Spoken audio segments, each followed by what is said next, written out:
I have a lot to say today, more slides than yesterday. I think dinner will be arriving maybe in about 45 minutes. And I'm hoping that when dinner arrives, people will still stay alert. So I said, don't bring the dinner out right away. We want people to first be alert and then start eating and then be alert after. So dinner is going to be in about 45 minutes at 6 o'clock, which is in about 45 minutes. Today I want to talk about the pillars of health. The pillars of health. So basically, we're going to try to go through a number of things that affect health poorly or affect health that can help to optimize and maybe even transform your health. That's why we have a lot to talk about today in a relatively short period of time. So I'll be asking you questions, but if you have major questions, please hold them until the end. Unless it's just like a short question. But if it's going to take us off on another avenue, then we'll talk about it at the end. I want to start by saying this to everybody. Congratulations for coming, because even if you came yesterday and there were some things you hadn't heard before, I would say you're on a new road. And that new road begins even with your thinking. So congratulations on any lifestyle changes you're making or thinking about making. You're on the right road. One of my questions yesterday was, what is the first step towards change? And I said the first step towards change was believing it's possible, and after that, making a decision, and then after that, getting the information. So just by coming yesterday, perhaps you got some information and you started thinking, maybe it's possible to change my health, and you might have started making a decision. I want to do some things differently. Yesterday we talked a little bit about 3 main diseases: diabetes, high blood pressure, and we talked a bit about obesity and weight loss, and one of the things that we mentioned was nutrition. So today we're going to go through several pillars of health. As I said, I'd heard the saying that great abs were made in the kitchen, not in the gym. And the other saying was, you can't outrun a bad diet. But for diabetes, it's a little bit different. But 80% of health or having a good BMI is more about what you put in your mouth. It's about nutrition. 20% is diet, unless, as I said yesterday, you're someone who's diabetic. In that case, it's like 50-50, because you want to get the exercise. But right now we're talking about nutrition. 80% what you put in your mouth, 20%, exercise. Unless you're diabetic, then it's 50-50. So this is where we left off yesterday, talking about nutrition, and someone had talked about willpower, and I said the exact opposite. Don't depend on your willpower. Instead, depend on your planning. What were some of the things we said to plan to do or not to do? What's that? Okay, well, I mean, that answer is on the screen. Anything we said yesterday?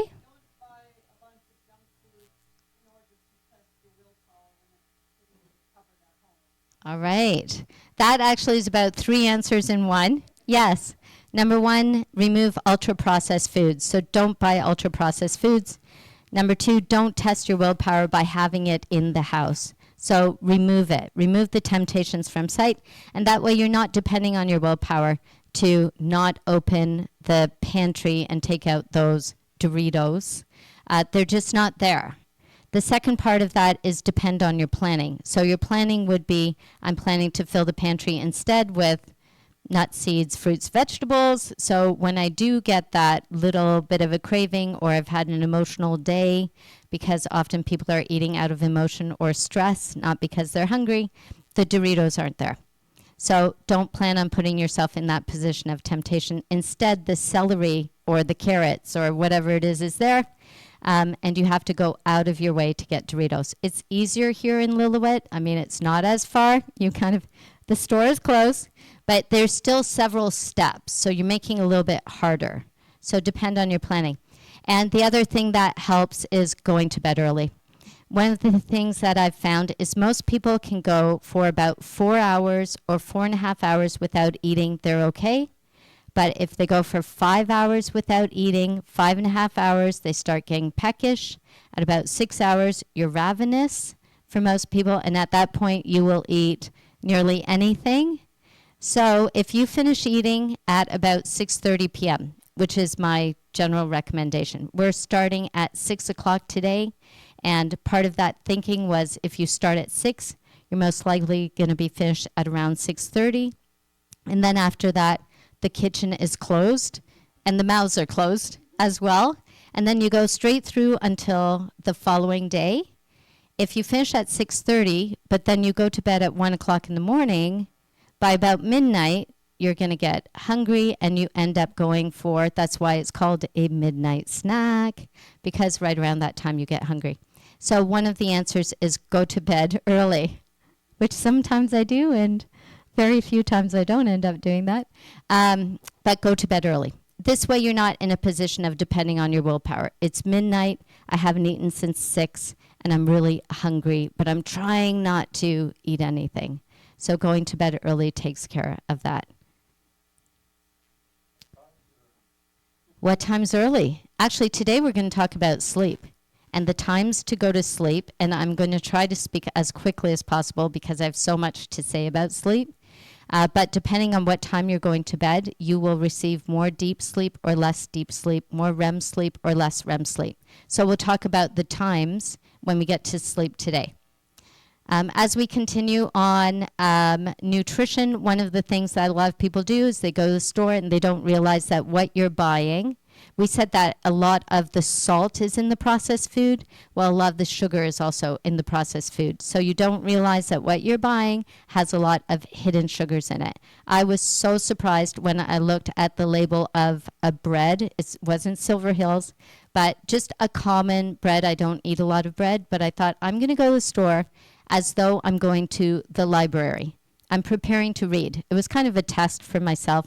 I'm going to read all the labels of everything that I pick up. And the bread, the second or third ingredient on that bread was sugar. So when you're buying bread, you're not expecting that sugar is going to be a main ingredient. And the way the ingredients are listed is whatever's listed first has the higher amount, and then second, a higher amount. So those first 3 ingredients, that's mostly what that product is made out of. And a lot of breads have sugars. So when you go to the grocery store, there are a lot of hidden sugars and things where you're not expecting sugar to be. Ketchup, bread, crackers, yogurt, cereal, and often the company wants to fool you by putting on the outside a big label saying natural or healthy, or the big label right now, organic. Maybe, I mean, organic's better than non-organic, but still you have to read what is in there. Gluten-free. Because everybody thinks gluten-free is healthy, but gluten-free cookies, I mean, it's better than cookies that have gluten for someone who has celiac disease or gluten sensitivity, but doesn't necessarily mean healthy. They could be high in sugar.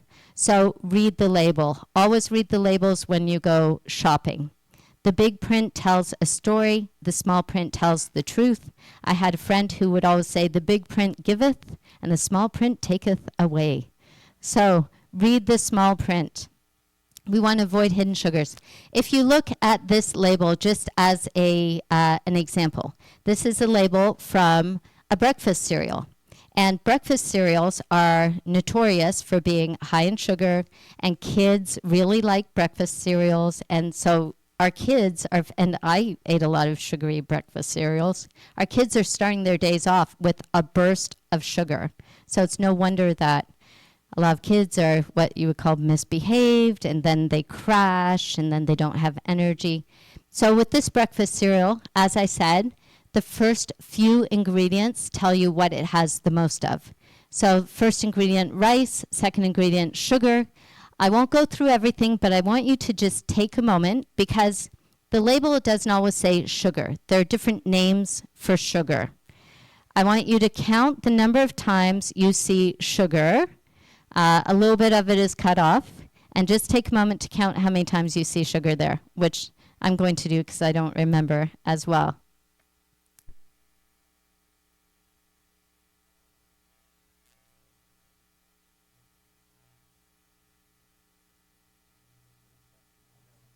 Okay, I've got my number.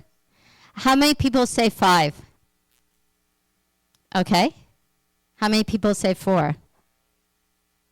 3? Okay. 2?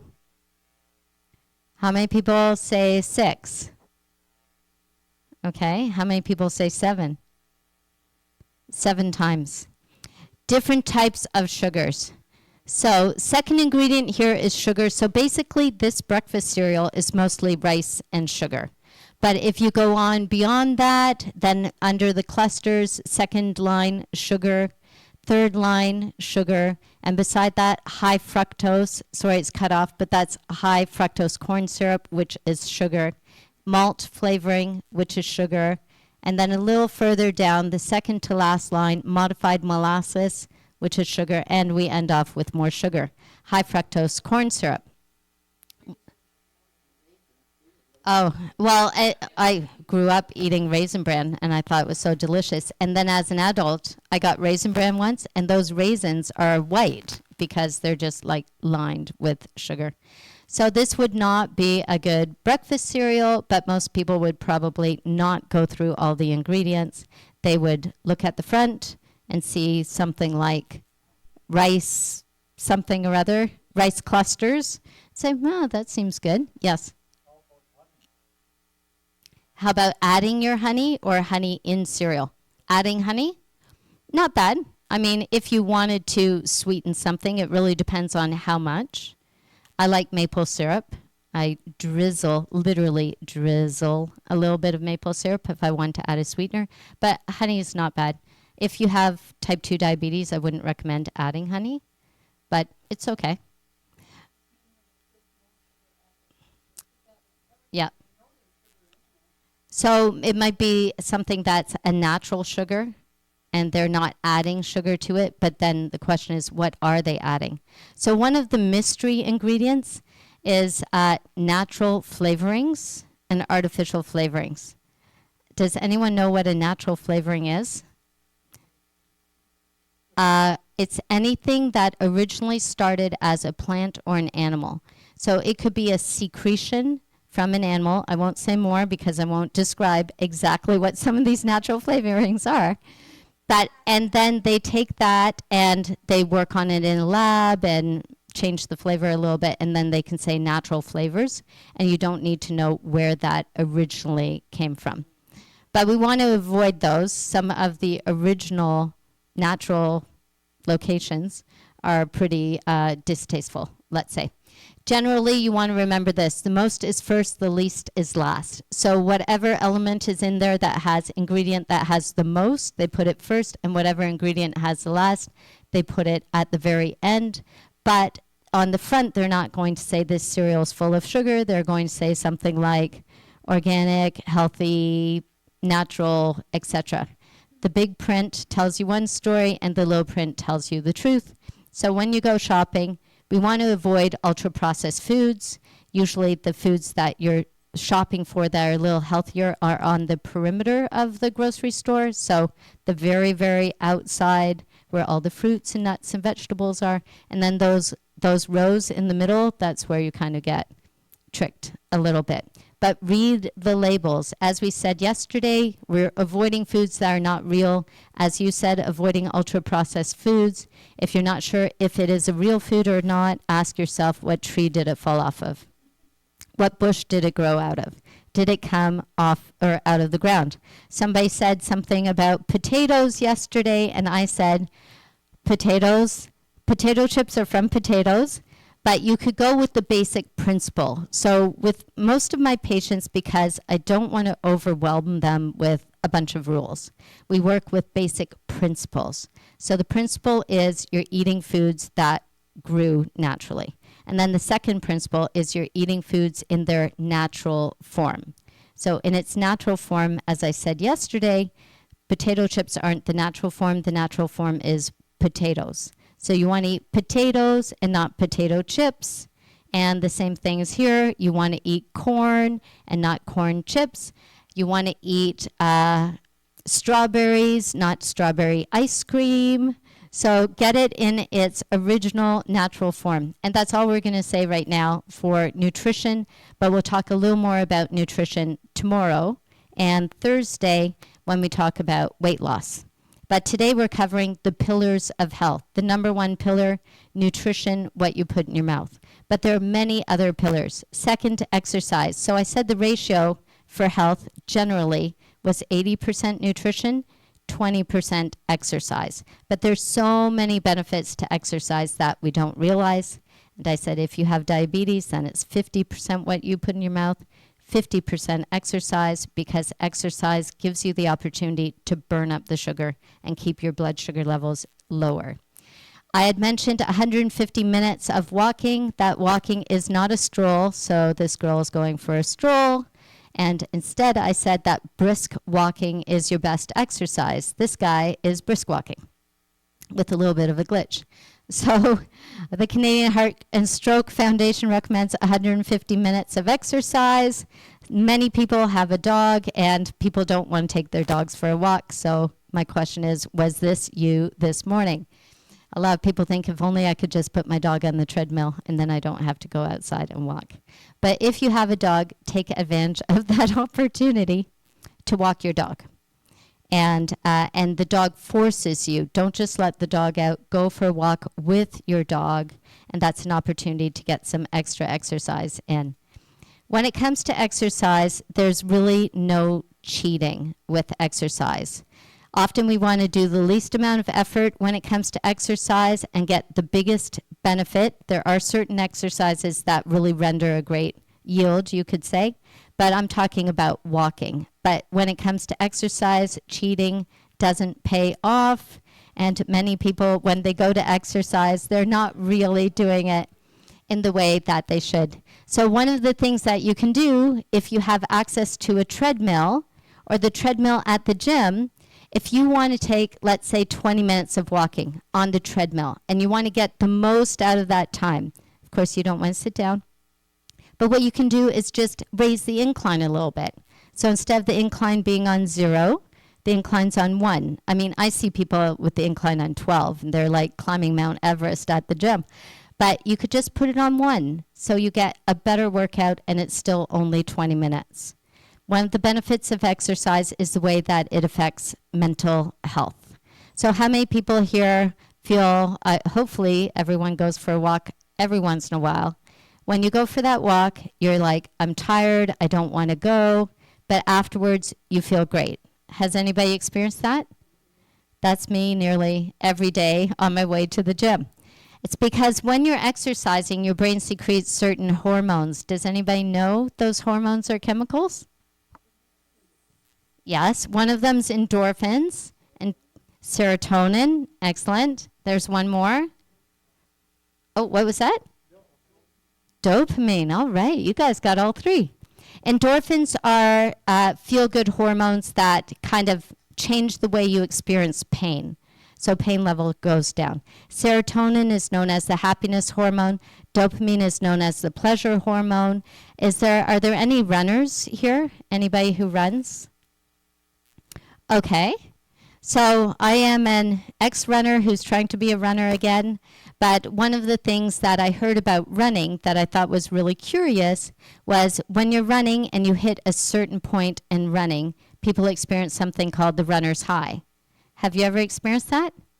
So I got to the point where I knew if I ran at a certain pace at 22 minutes on the treadmill with an incline of 1.5, like I would hit the runner's high, and it is like you don't even feel the pain of your legs anymore. You're flying. It was so amazing, which was the thing that helped me to be like, oh, I don't want to go to the gym today, but I know if I run for 22 minutes, I'm going to feel really good.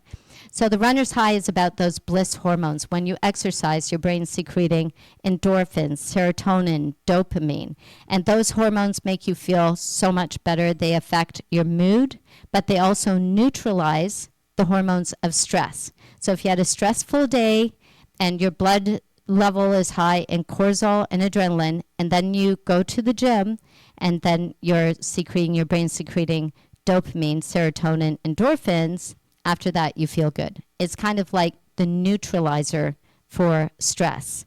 So there's so many benefits to exercise aside from burning calories.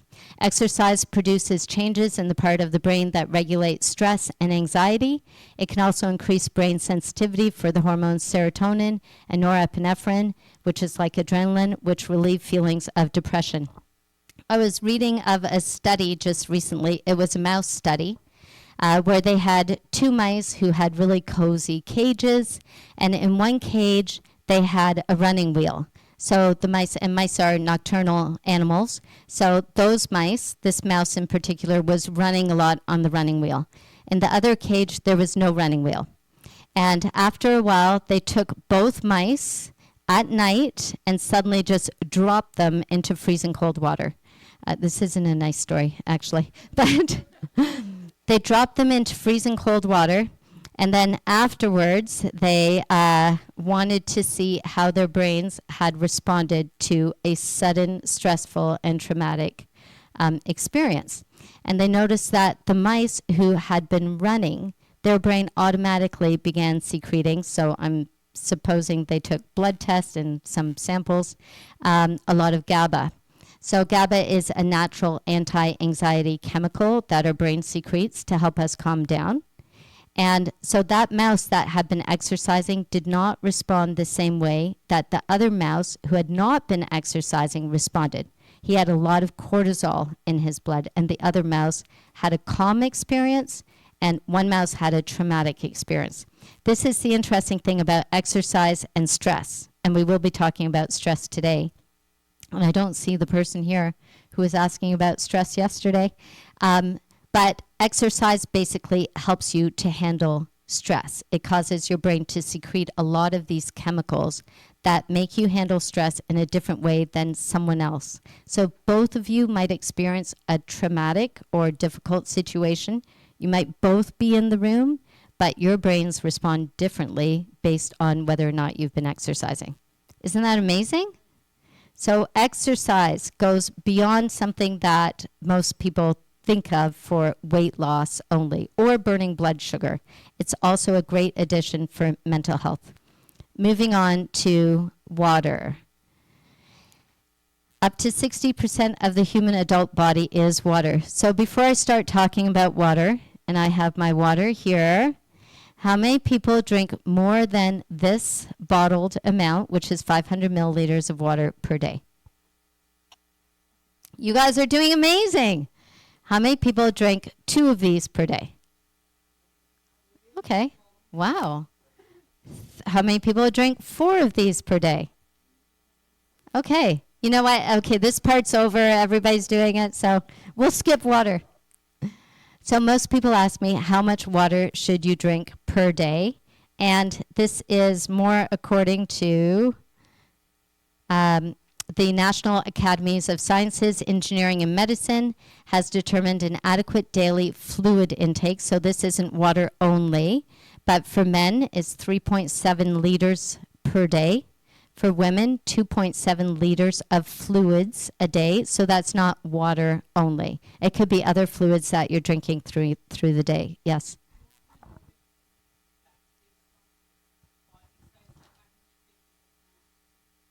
Right.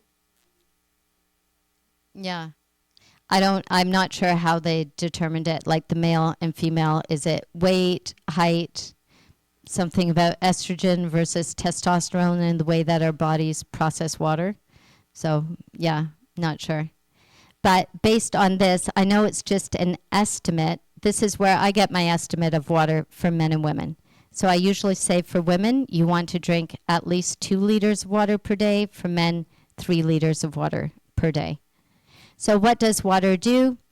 Water is needed by the brain to manufacture hormones and neurotransmitters. 3 of those hormones or neurotransmitters we already said: serotonin, dopamine, endorphins. So water it can be an ingredient in producing those hormones, which by default means that water can help to affect your mood. It helps to regulate body temperature, acts as a shock absorber for the brain and spinal cord. Did you know that your brain has a whole kind of water system in it? It's not water, it's cerebrospinal fluid. But that system is like an aqueduct system where there's fluid flowing through the brain at all times. And when you go to sleep, your brain goes through a brain car wash. So having enough fluid is very important for that as well. We'll talk about that when we talk about sleep. It converts food to components needed for survival, digestion. It helps to lubricate the joints. Around the joints, there's a pocket of that contains a little bit of fluid called synovial fluid. So if you don't drink enough water, then your joints might, it's one of the reasons, not always, but you might have aching in the joints or creaky joints from not drinking enough water. Water is the major component of most body parts, helps to deliver oxygen all over the body, flushes body waste, mainly in urine, but water also helps us to have good bowel movements. So when someone has constipation, my first question is, how much water are you drinking? And it's about 90% of the time that they say, well, I don't even drink 500 milliliters. I drink less water than this bottle per day. And I say, okay. Before we start with laxatives, etc., let's start with increasing your water. Warm water, as I said yesterday, first thing in the morning, and usually that is a very effective first step. Not always, but that's where I start with constipation. Allows the body's cells to grow, reproduce, and survive, keeps mucosal membranes moist. Mucosal membranes include membranes in the nose. And did you know that your lungs are kind of wrapped in something like, I'm saying saran wrap, but it's not actually saran wrap, but you can imagine the lungs being wrapped in something. It's called the pleural lining. And in between that lining and the lungs, there's a little space that has a little bit of fluid in it. You don't want it to be too much, which is called pleural fluid. That's also like a liquid. So we need water for all these different areas in the body that have liquids that help us to function. So without water, we get to be very dry. It can affect your mood. It can even affect breathing. When people have asthma, that's one of the questions I ask as well. And it's not always the answer, but I say, how much water are you drinking? Okay, why don't you increase your water so we can make sure that your pleural fluid, there's enough there. And sometimes that also helps with breathing. Water is definitely a component when it comes to dry skin. It's a component sometimes when it comes to atopic eczema or atopic dermatitis. Sensitivity of the skin. People get skin infections when their skin's too dry and you get a lot of cracks. Bacteria goes in the skin. According to the International Dermal Institute, so it's not according to Dr. Plummer, dryness and dehydration are precursors to sensitized skin. Dehydrated skin can become more sensitive, meaning you might get itchy, very itchy easily, or get cut easily in a way that someone who's well hydrated won't. Irritants like bacteria, pollution can penetrate its outermost layer, aggravating symptoms like redness, irritation, and itchiness, which isn't always the case, but when I have a patient with a skin condition, I will ask, how much water are you drinking? By drinking water, you not only hydrate the skin, you provide your body with fuel to make sweat and mucus you need to boost immunity. The skin is your body's first line of defense against bacteria and other invaders that can harm you. So my question to everyone here is, how many people, when they work out, they sweat a lot? Okay, so. I remember when I first started going to the gym, I had a friend, still remember his name, Alex, and when he got on the, was like a stepper kind of, he was just pouring sweat. When I got on, I didn't sweat at all. And I thought, that's good. That means I'm healthier than he is. But now I know it was the opposite. It means he's healthier than I am. And at that time, I was probably drinking less water than 500 milliliters per day. So sweat is something that our body produces to help keep homeostasis. We need water to produce sweat. There's a decline in the mucus that is produced in the mouth, in the nose, in the lungs when we don't have enough water. It prevents other harmful entities from getting into the body. It's also interesting, we have all of these layers that help us to stay healthy. Within our eye drops, so within our tears, there's actually lysosomes. There's something in the tears that kills bacteria. Within the mucus that comes out of the nose, there's something that kills bacteria. In our saliva, there's something that kills bacteria. On our skin's lining, we have different friendly bacteria. So good guys that help to kill bad guys. And when you're not well hydrated, you're putting the friendly bacteria kind of at risk. And then if you're using a lot of alcohol or skin sanitizer, like the alcohol sanitizer, then you're also killing the bad bacteria as well. Did someone, the good bacteria as well, I would say. Go ahead.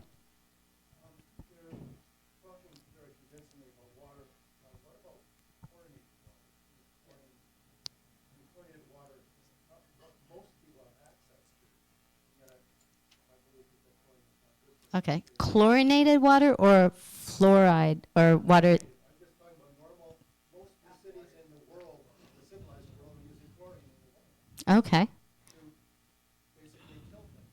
Yeah. And when we pour it through our system, are we doing things that Yeah. that water? I mean, I'm gonna argue against personally, I don't drink tap water anywhere. It might be okay here, but I guess it would depend on the amount of chlorine in the water. Most people ask about fluoride in the water and not chlorine. I mean, in most pools, they're heavily chlorinated to kill all of the bacteria, so I can't really say. The type of water that I recommend, though, is either distilled water or reverse osmosis water. I think those two are pretty clean. Yes? I'm just curious about people that perspire heavily with, Mhm. that can work outside in the heat and that, as opposed to me who doesn't very much, and I do drink a lot of water. Is that something that you can change?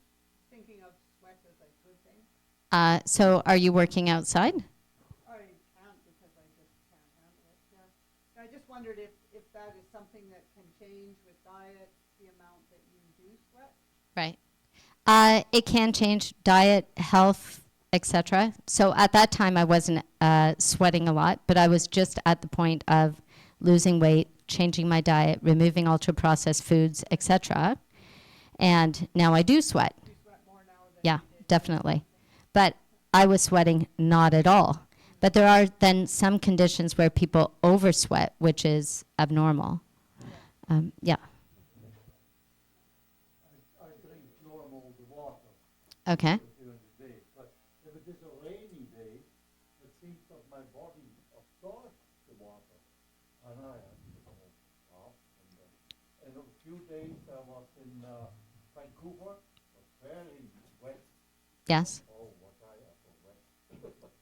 So on a rainy day, what happens? My body, Your body's absorbing the water. And I don't, how do you know? I have to go a lot. Go to the bathroom. Oh, I see. I haven't heard that before. On rainy days, having to urinate more. Well, it's a dry country here, Yes. you're used to it, you know. Oh, maybe. Well, that's going to be my research tonight. If your body actually absorbs the moisture and then you urinate more. But yeah, yeah, yeah. We're going to move on to sunshine, and which there was a lot of today, which is so wonderful. Sunshine.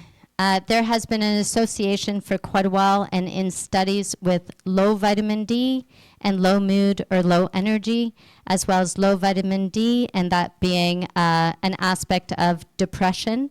Yesterday I mentioned low vitamin D and the correlation, or that being a risk factor for diabetes or high blood pressure.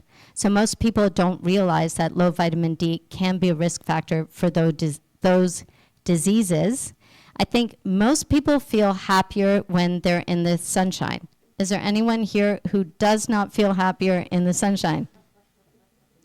When it's 40 Oh. degrees? Well, I was here in July. It was 40 degrees Celsius, and I was sweating a lot. But I would take the sunshine over no sunshine. It was a little bit extreme, but most people, when they're in the sunshine, they feel happier. Better when you, if you can, to allow your skin to be exposed to the sunshine so that your skin can convert the sunshine into natural vitamin D within your body.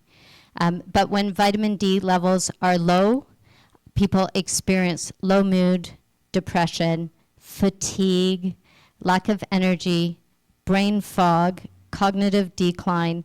It goes on and on, aside from the diseases that I said yesterday. So I think sunshine is kind of overlooked. We take it for granted. In the wintertime, most people, especially living in Canada, need a vitamin D supplement. If you're living above a certain latitude or longitudinal line, then a vitamin D supplement is something that's recommended. Sunshine is like the natural happiness hormone. It makes a huge difference, as I said, not just to our mood, but also to our energy level and our cognitive function.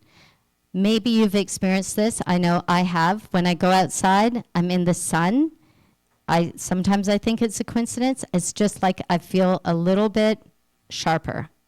And then if it's in the winter time, I feel a little more dull. But in the wintertime, my brain is actually causing the secretion of a little more melatonin during the day and a little less serotonin. So sunshine is associated with higher cognitive function and higher happiness, higher serotonin levels. It's very important. And I know a lot of people now are working from home. They're working inside their house. They're working 9 to 5, looking at a computer.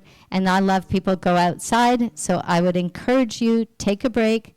Go outside, look up like this person is, take in some sunshine, and then if you have to go back to your computer, and after maybe an hour and a half, take a break, go outside, and make sure you get sunshine during the day.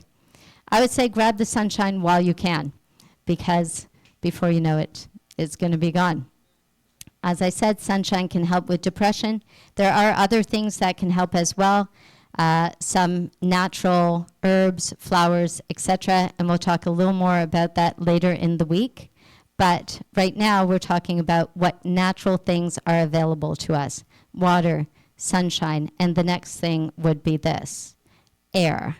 So part of going outside like that person did and taking those breaks is going outside and breathing. And we did a breathing exercise yesterday. Did anybody go home and practice it?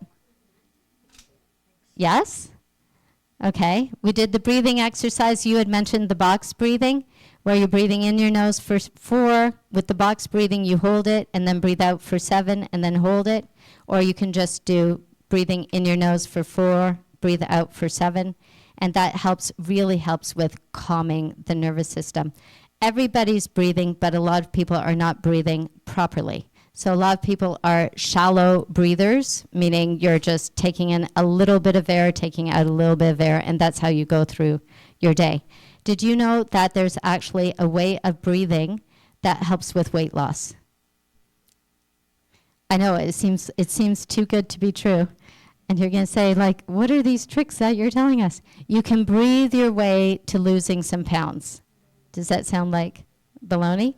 So there was a study done in Japan on breathing, and I think it was done on women who were overweight, maybe between the ages of 40 and 60, and they wanted to see if they breathed in a certain way, would they lose more weight than the women who didn't breathe in this certain way.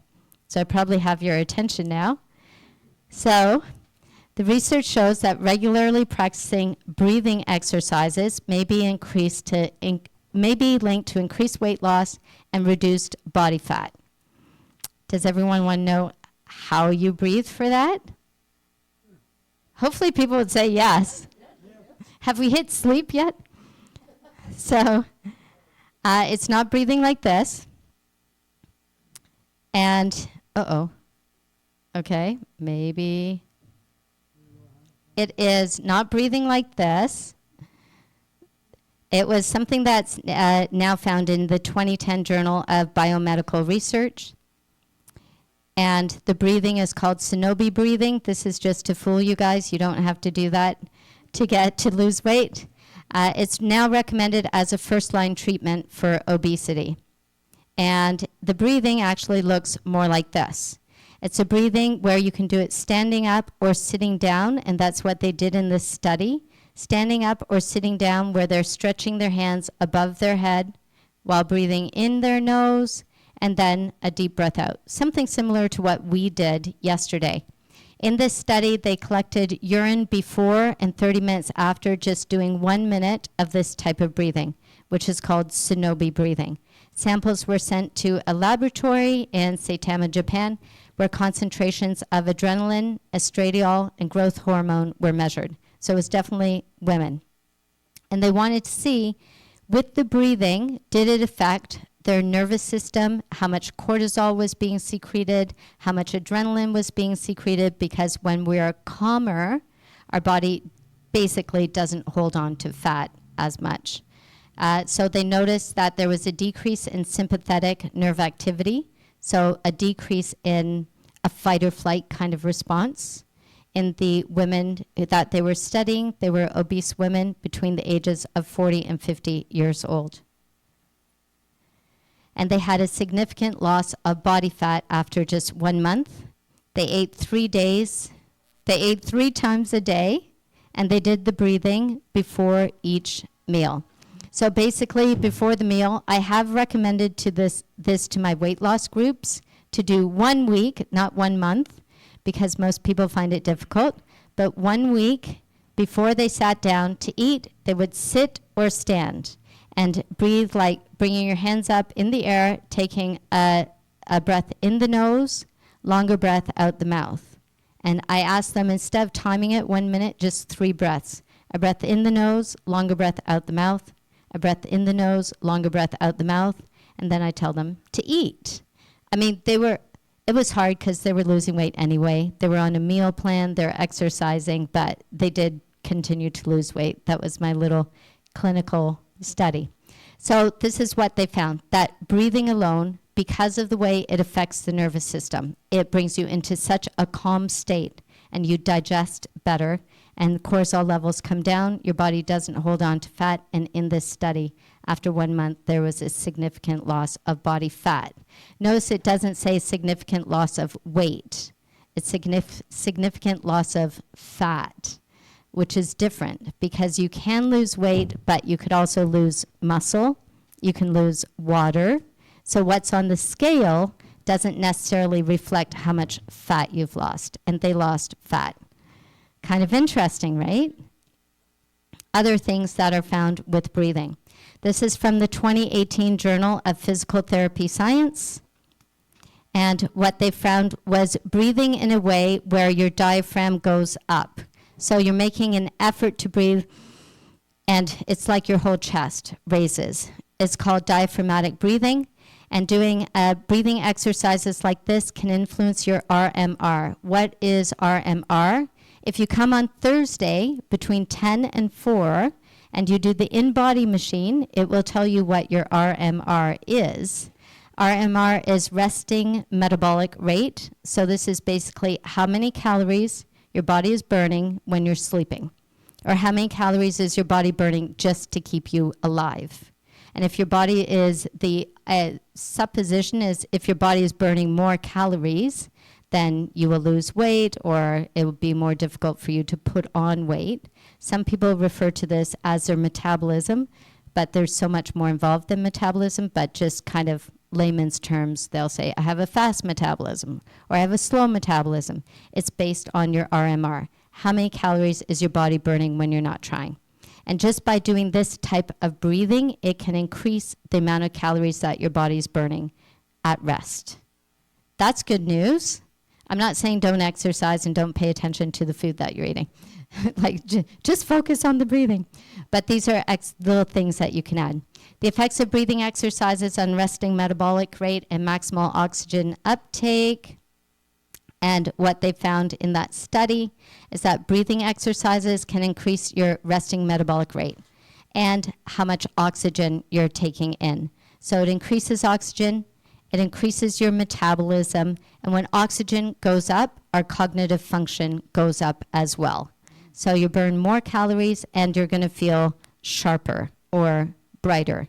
that's a great time. Like, do the breathing. If you have tests, do the breathing first and then take your test, because you're going to have more oxygen flow to the brain. Even dogs like the fresh air, but we want to take advantage of the fresh air as well. If you have the opportunity to go out near the ocean or near the water, which I know there's beautiful water here in BC and the ocean, then breathing near the ocean where you're taking in what comes off the salt water is very helpful as well. But just breathing near water in a calm place, away from cars and pollution, so that you're taking in clean air, can help with weight loss, it can help with cognitive function, and it can help increase your metabolism. So that's all we're talking about, or we're going to talk about breathing. I want to get to some of the heavier hitters, let's say, which are sleep and stress.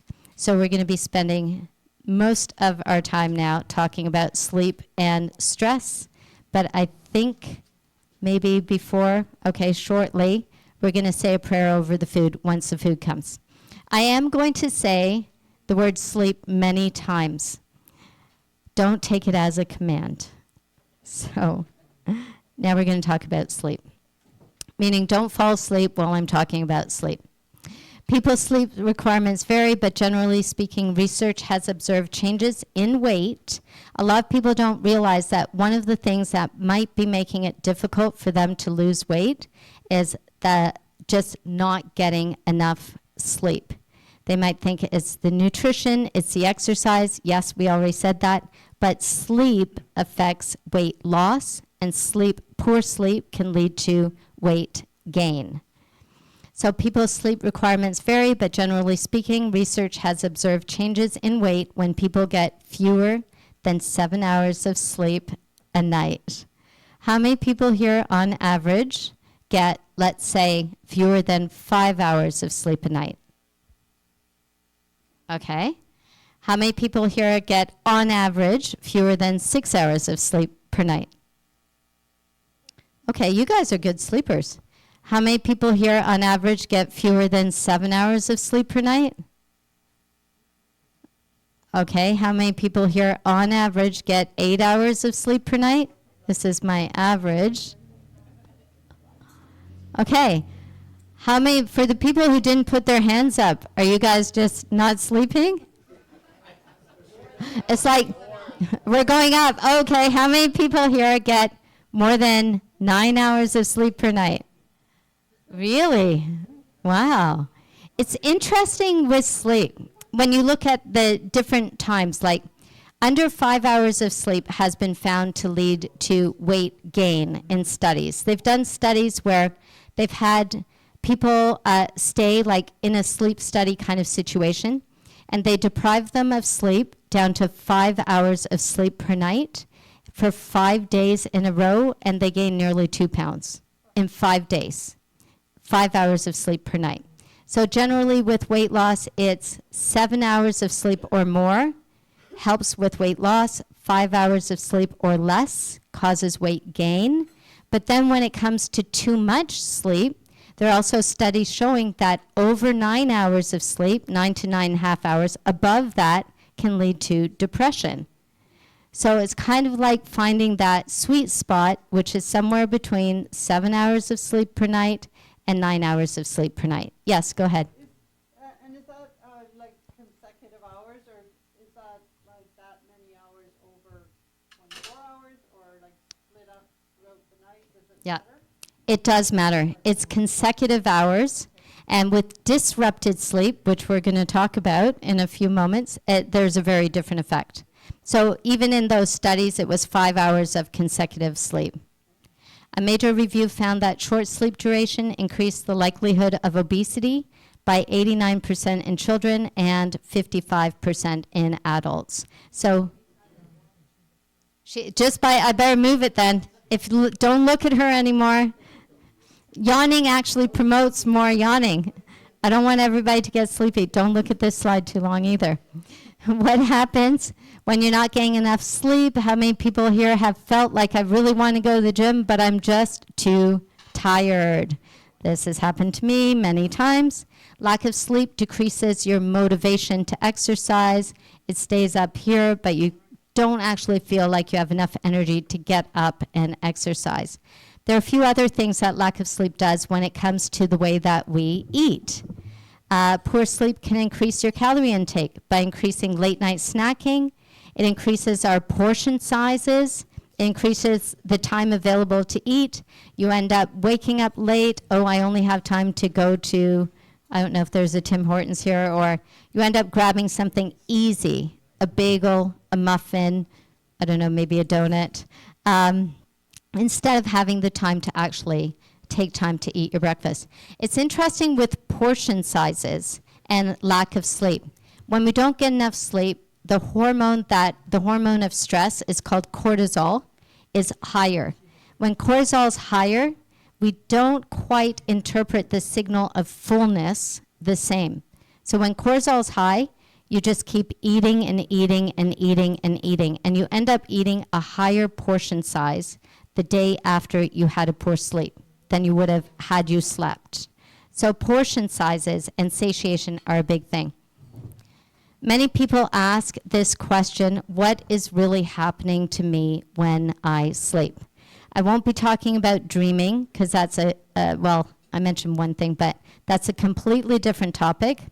But this is something that I was so curious about as a kid. You go to sleep, and something happens, and you wake up, and it's like, what did my body just do? So I want to talk about what happens when we sleep. But before we do that, I think we're going to say, I think nearly everyone has a salad. Is there anybody here who does not have a salad yet? Everybody has a salad and some crackers? Yes. Okay. I think we're going to say a quick prayer over the food, and then you can start nibbling. So let's bow our heads and pray. Dear God, thank you so much for providing this food. We just pray and ask, Lord, that it'll be blessed and good for our bodies. And we say things in Jesus' name. Amen. Enjoy, but still listen as you eat.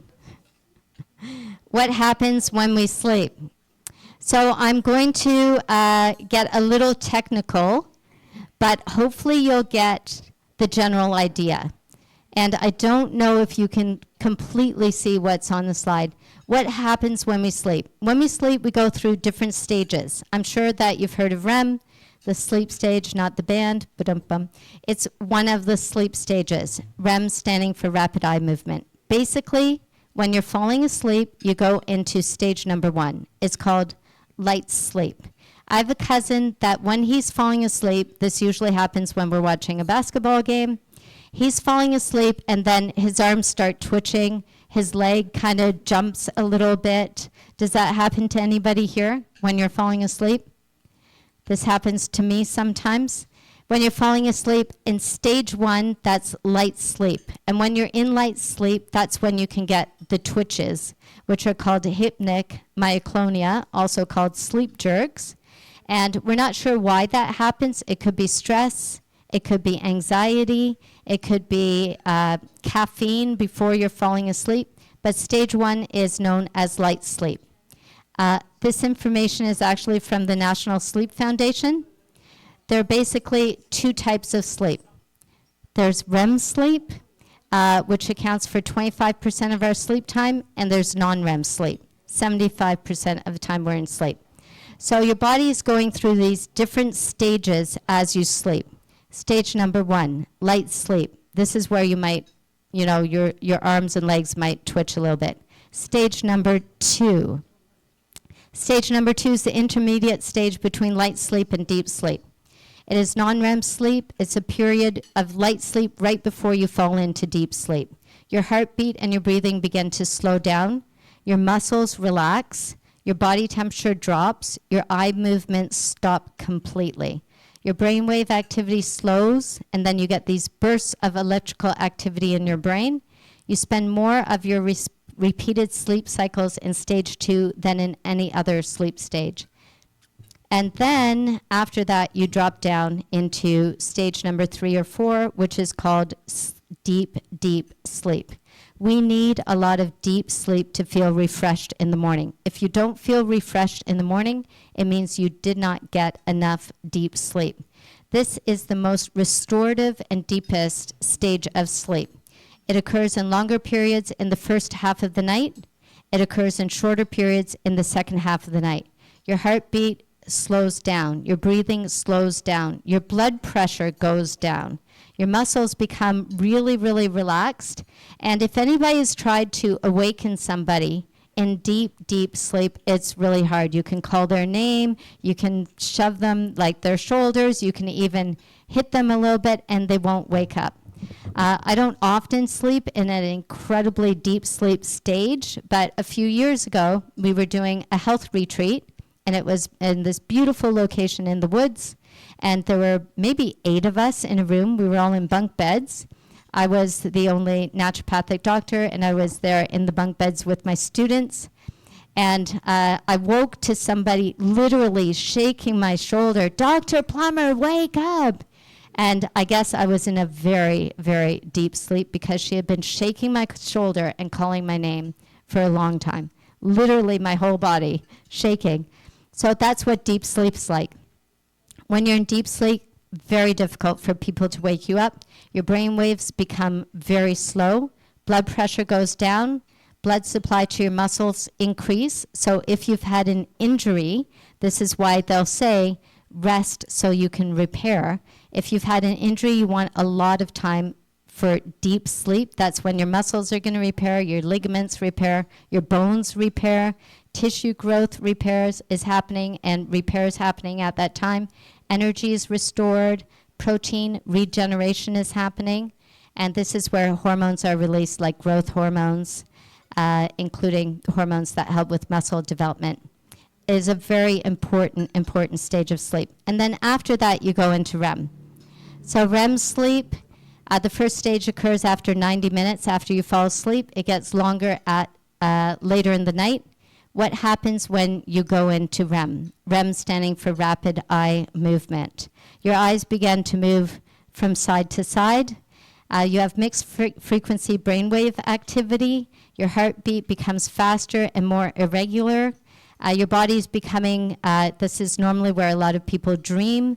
This is where memory consolidation happens. So it's very important to help you remember what happened the day before. If you're studying, you need a lot of REM sleep.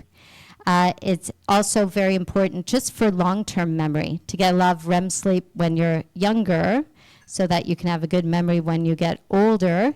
It's important. It provides energy to your brain and body. It supports your daytime performance. All of these stages together are called one sleep cycle. So basically, when you fall asleep, you first go into stage 1. You drop down into stage 2. Your body drops down into deep sleep. You drop into REM sleep, rapid eye movement, and after that, you go all the way back up to stage 1. And you're doing this throughout the entire night. Stage 1, stage 2, deep sleep, REM. And you go back up. Stage 1, stage 2, deep sleep, REM, and back up. So when you go to sleep, it's not like you're staying at the same level the whole time. You're going through this cycle throughout the entire night. But how much time you spend in one cycle or the other changes depending on what time it is in night. So someone had asked, did you have a question? I'm sweating now. But yes. Yes. Excellent.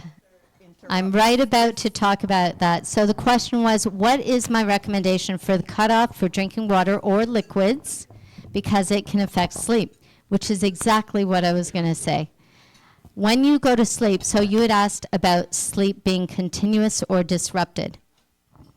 When you go to sleep, if you have disrupted sleep, let's say in the middle of the night, you have to wake up to go to the bathroom.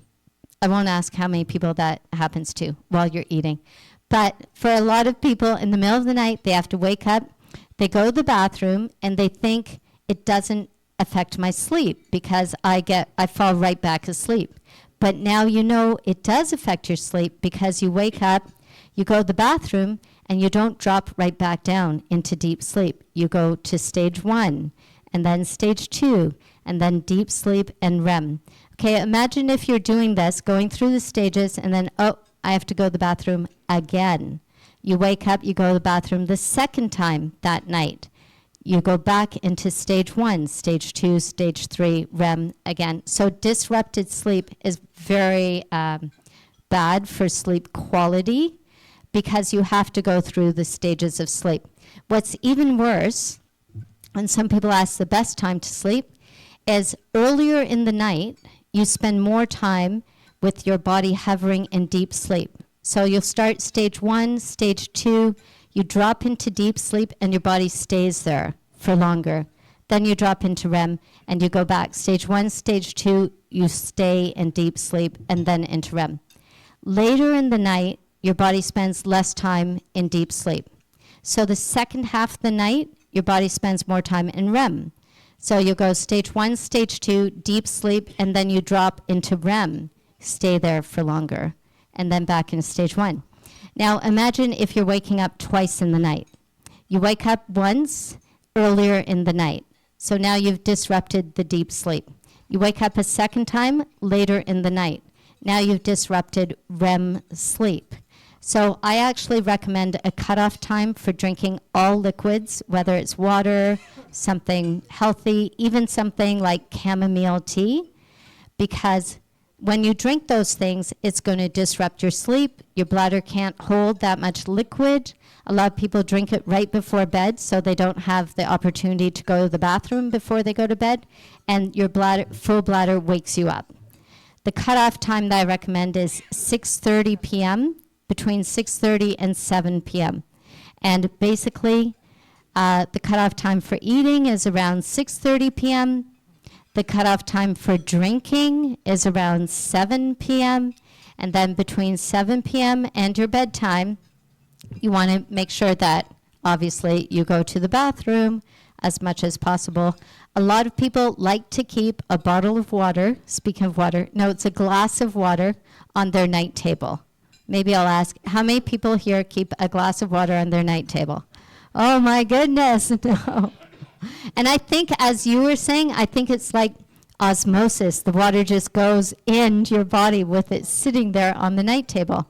Because they say, my mouth feels dry before I go to bed. So they'll take a few sips of the water on the night table.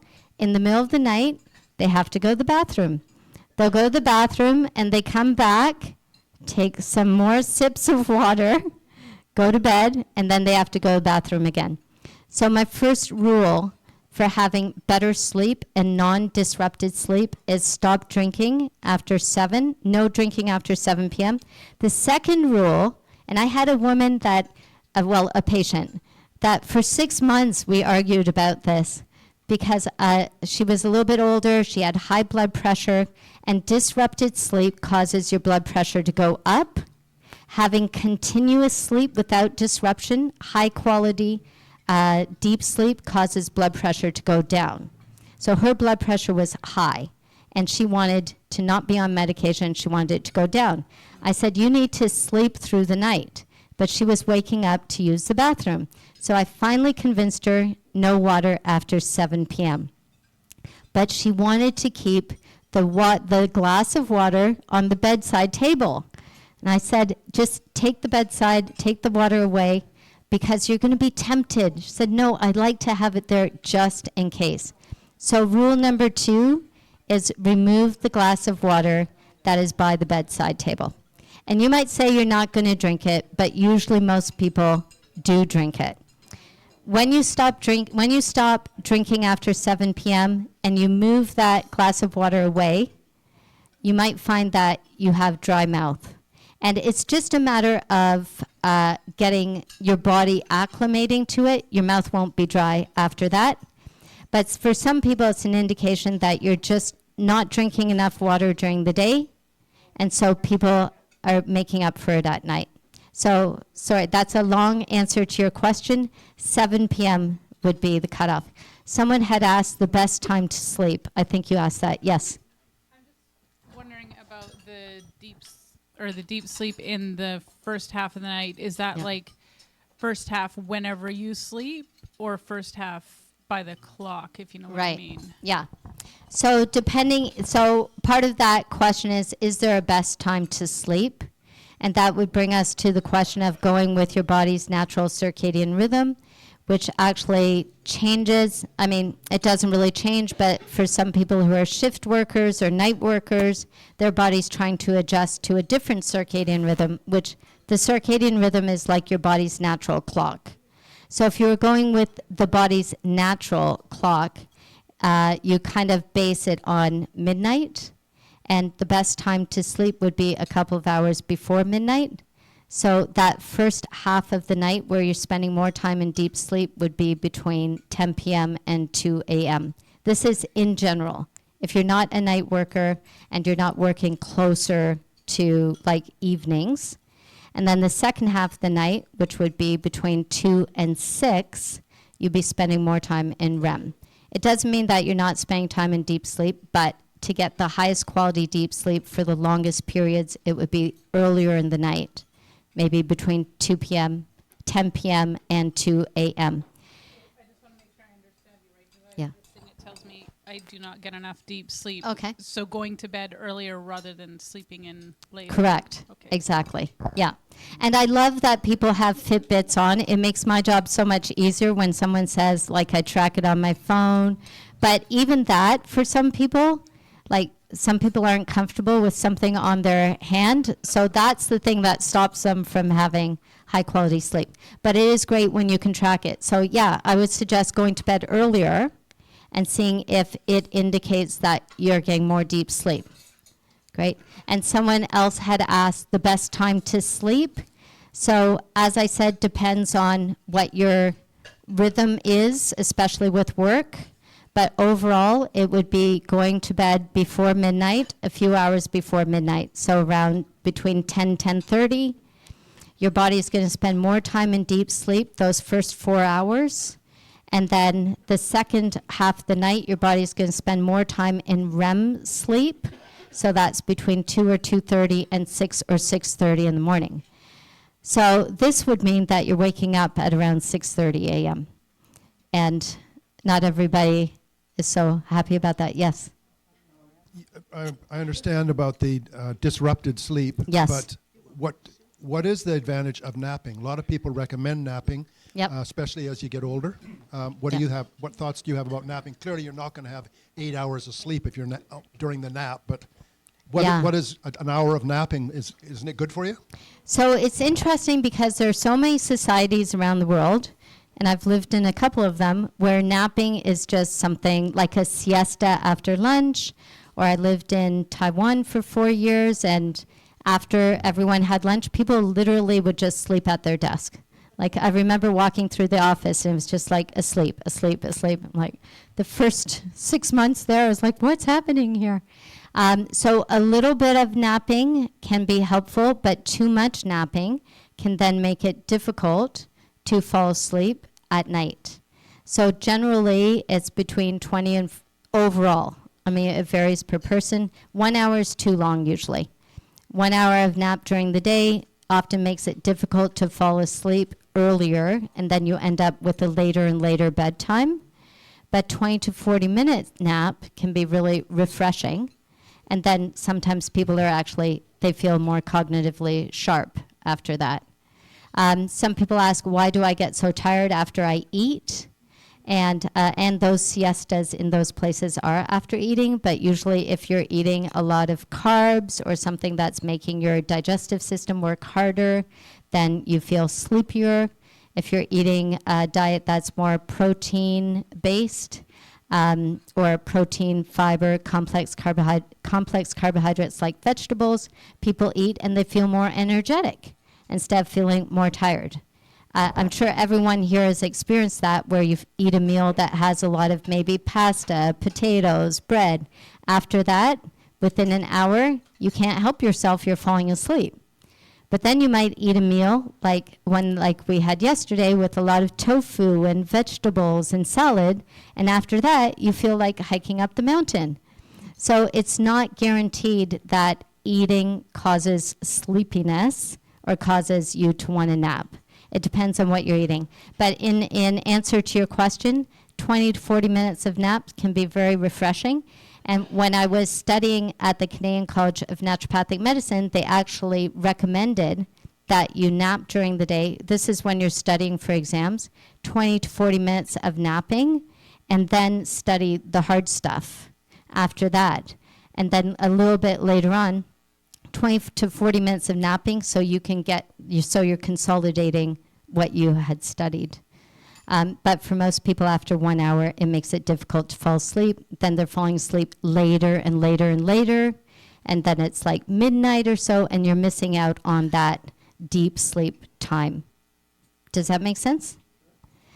Effects of sleep deprivation. So I won't go through everything that is here on the slides, but I will go through the main things. What happens when we're not getting enough sleep? As I just said, when we get high quality REM sleep, it helps with memory consolidation. When you don't get enough sleep, you can be more inclined towards having memory issues. Your brain's forming connections that help you process and remember information, especially from the day before.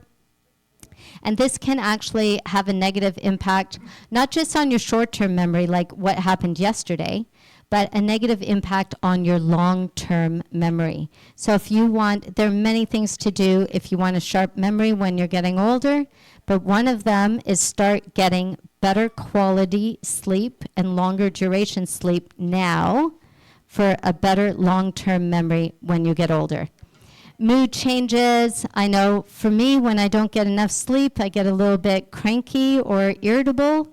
I think everyone has felt the lack of sleep moodiness, but a chronic sleep deprivation can also affect your mood and lead to anxiety, depression, and those particular mental health conditions can escalate with chronic poor sleep. Yes?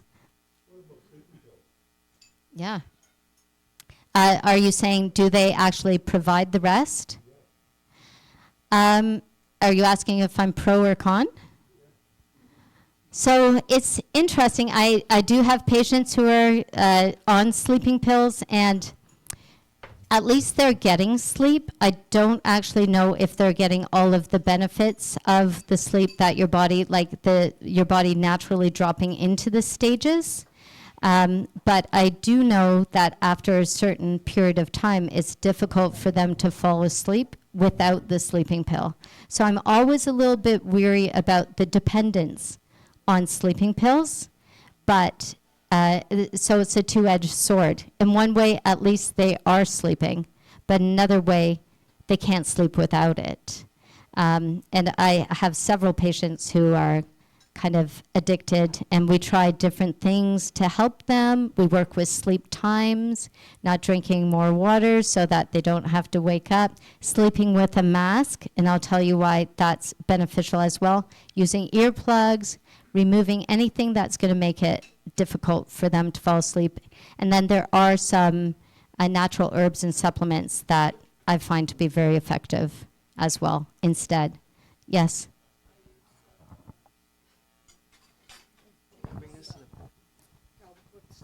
Different teas? Great. What is the tea that you're using? Chamomile tea. I love lavender, as I said yesterday. Chamomile tea really helps to calm the nervous system, helps decrease stress.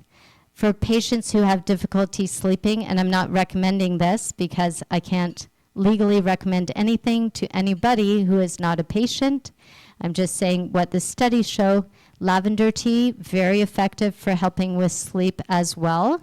Even lavender essential oil. So not just drinking the tea, but rubbing the oil on the temples. It's also a natural muscle relaxant, so you can rub it on your shoulders, put it on your pillow. That helps people fall asleep. As well, a lot of people use melatonin to help with sleep. It's interesting with melatonin because melatonin has a sleep onset window, meaning that if you take melatonin and then you think, you know what, I'm just going to do these few extra things before bed, the sleep onset window generally for melatonin is about 30 minutes. So I'd had a patient who was having a lot of difficulty sleeping and a lot of pain and didn't want to be on meds. And we were using melatonin, and it worked, and then she said it suddenly stopped working. This was something like my blood pressure patient, so I said, walk me through it. You take the melatonin, and then what happens? She said, I take the melatonin, and my husband's usually coming home from work at that time, and I wait for him. I start getting sleepy around 30 minutes, but I want us to go to bed at the same time, so I don't turn the lights off. And then he gets into bed, and he's been working. He falls asleep right away, and I'm up and angry. And I said, okay, you've passed the 30-minute window. So with melatonin, there's generally a 30-minute window. You take the melatonin, lights should be out within 30 minutes. If you get sleepy, because melatonin helps with sleep onset, so it's helping you to fall asleep. If you get sleepy, but then you get active, it's not going to be effective. Sorry, I saw a few hands over here. Yes? Sure.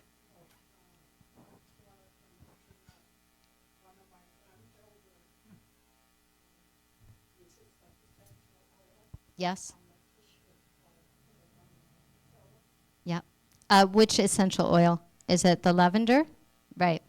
So lavender, as I said, can be very effective. Putting it on the pillow, on the temples. You might as well rub it on any sore muscles because it's a natural muscle relaxant. It works in that way as well. But for the muscles, I recommend rubbing it with a bit of castor oil. But just breathing it in, an anxiolytic means it's a natural anti-anxiety compound. I do recommend using the lavender with a diffuser for sleep. But if you're using it with a diffuser, these are all great points, use it a little bit differently. So you want to be breathing in the lavender while you're getting tired and falling asleep. So I recommend that people, if they're using a diffuser, you put the lavender oil in the diffuser 30 minutes before you're going to bed. You put it on in your bedroom. So basically, when you walk in your bedroom, you're walking into a beautiful puff of lavender, and you're breathing it in as you're brushing your teeth, getting ready, and then by the time you're ready to fall asleep, you've breathed in enough lavender that you're ready to, like, kind of hit the hay. So lavender's excellent. I like using the essential oils or using the diffuser more than drinking the tea. Because if you drink the tea right before bed, then we're back to that issue of, oh, I have to wake up to go to the bathroom in the middle of the night. And then you've just defeated the purpose of getting high quality sleep.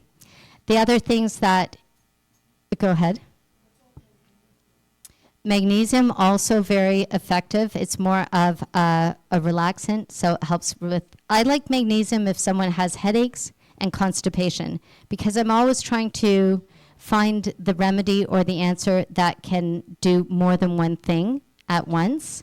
So if someone has a headache, if they have constipation, if they have muscle pain, and they have insomnia, which actually happens. One of my first patients at the Brampton Hospital, as I was an intern, when you're an intern, your supervisor follows you and then kind of humiliates you in front of patients.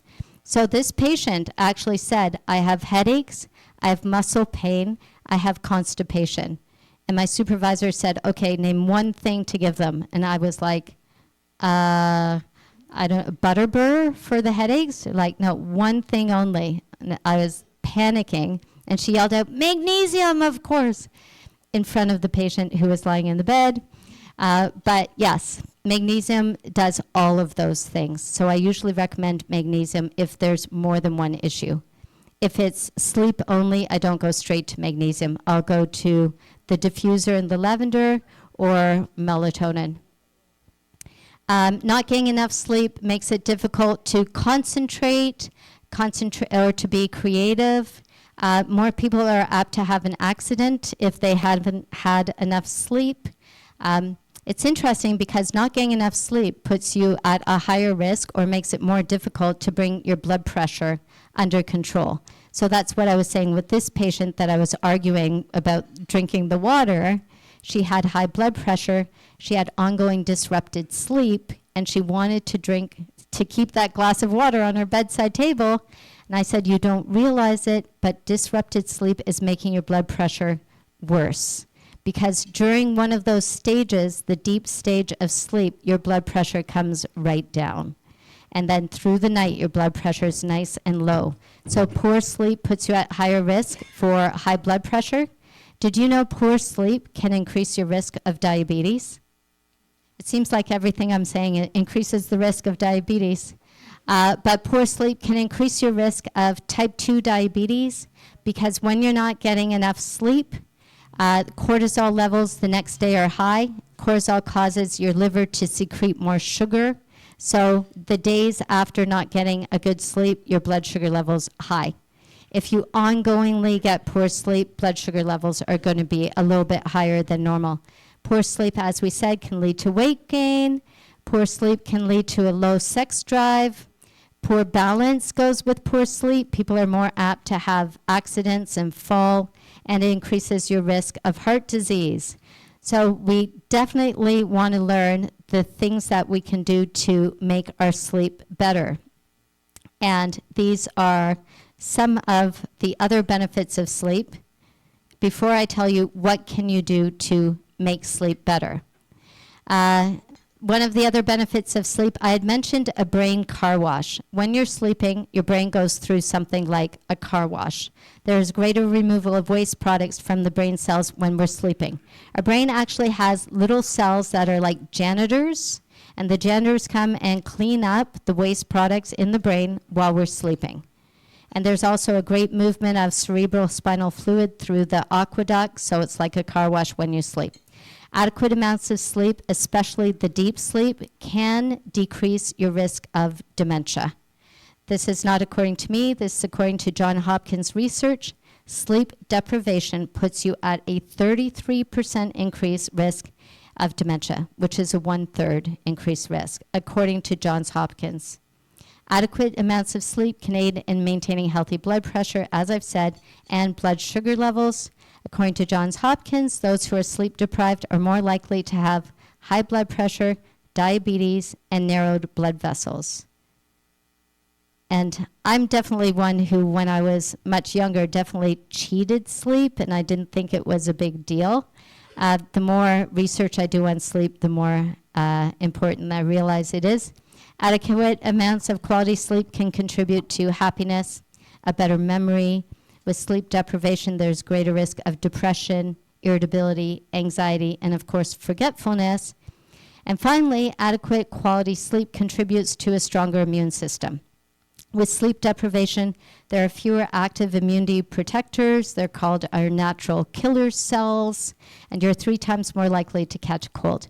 The amazing thing about natural killer cells, just as a side note here, there's something that we can eat that actually increases the number of natural killer cells that you can easily add to your diet. So I'm going back to nutrition. And that is blueberries. They've done studies on blueberries and the effects of natural killer cells. Natural killer cells are cells that don't need, that on their own, they can detect whether something is foreign and an invader or not. So they don't need a T4 helper cell. They don't need a guide to say that's foreign. They detect and kill on their own.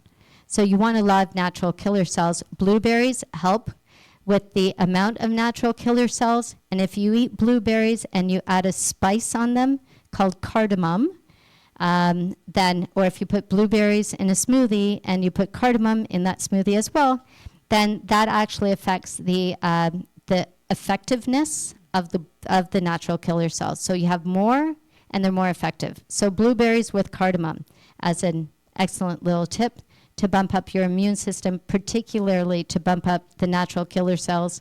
It kind of turns them into Super Marios, you could say. Okay, Cole's notes. Yes.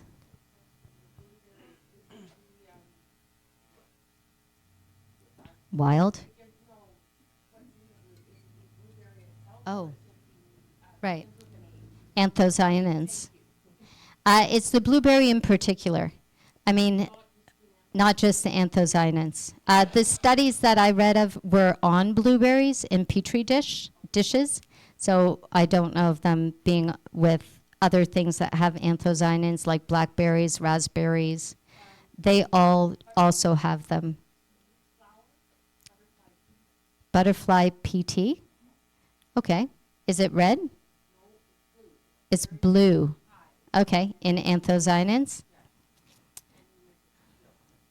Okay.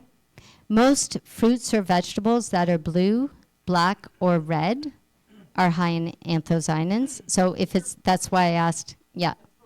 Blue, purple, black, red, yeah. But these studies were done on blueberries in particular. More the blueberries, yeah. Though anthocyanins actually are excellent natural anti-inflammatories, antioxidants, and can also help with prevention of cancer. So that's why I recommend eating a lot of those berries. So what are some tips? Some tips for better sleep. And there you are. I mentioned stress and a few other things. And I said that the person who had questions about stress wasn't here, but you're here. And we're wrapping up sleep, and we're about to talk about stress. So, tips for better sleep. Sleep in a fully dark room. I haven't actually explained what happens when light hits our eyes and how light affects sleep. But I'll just put it out there to see if anybody knows why you want to sleep in a fully dark room. Anybody? Not so much. But we just mentioned circadian rhythm before you arrived. No?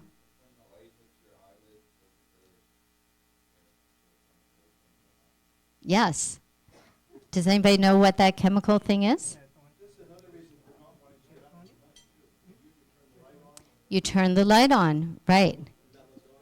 Oh, very good. It's about melatonin, right. So basically, when the way that melatonin secretion works is it's based on light. And it's an inverse relationship. When light's high, melatonin is low. When light is low, melatonin is high. And melatonin is known as the sleep hormone or the sleep chemical. It puts us to sleep. When we see light, the light hits the retina in the eye. The retina sends a signal to an area in the brain, which is called the suprachiasmatic nucleus. It's kind of like the brain's pacemaker. The suprachiasmatic nucleus sends a signal to a gland in the brain called the pineal gland, and then the pineal gland either cuts off melatonin supply or increases melatonin supply. If a lot of light's hitting our retina, then the message that's sent is, hey, it's daytime, cut off melatonin, and increase serotonin. If there's no light hitting the retina, the suprachiasmatic nucleus is going to trigger the pineal gland to secrete more melatonin. So the message is, hey, it's dark, it must be nighttime, secrete a lot of melatonin. So it's all about the light that's hitting the retina. So when you're sleeping in a fully dark room, there's hardly any light. Even like little red lights, like, I don't know, the TV might have a light, and you might have one of those older clock radios that has a light, and you might have a night light, the light off your phone. All of these lights are still hitting the retina, because even if your eyes are closed, it goes through your eyelid. So that's why sleeping in a fully dark room or sleeping with a sleep mask that's going to block the light can cause more melatonin to be secreted, and then you have a better sleep. So the biggest thing is sleep in a fully dark room, but then we're going to talk about all these other things in a second. Yes? Probably nobody else has this problem, but I don't sleep in a fully dark room. It raises my anxiety. Yes. So then I don't go to sleep. Right. So it's kind of a toss-up. Yes. I actually had a patient who told me that she doesn't sleep in a dark room. This is only in the last few months, because it raises her anxiety, because there are some traumas associated with being in the dark from when she was young. So she's always slept with the light on.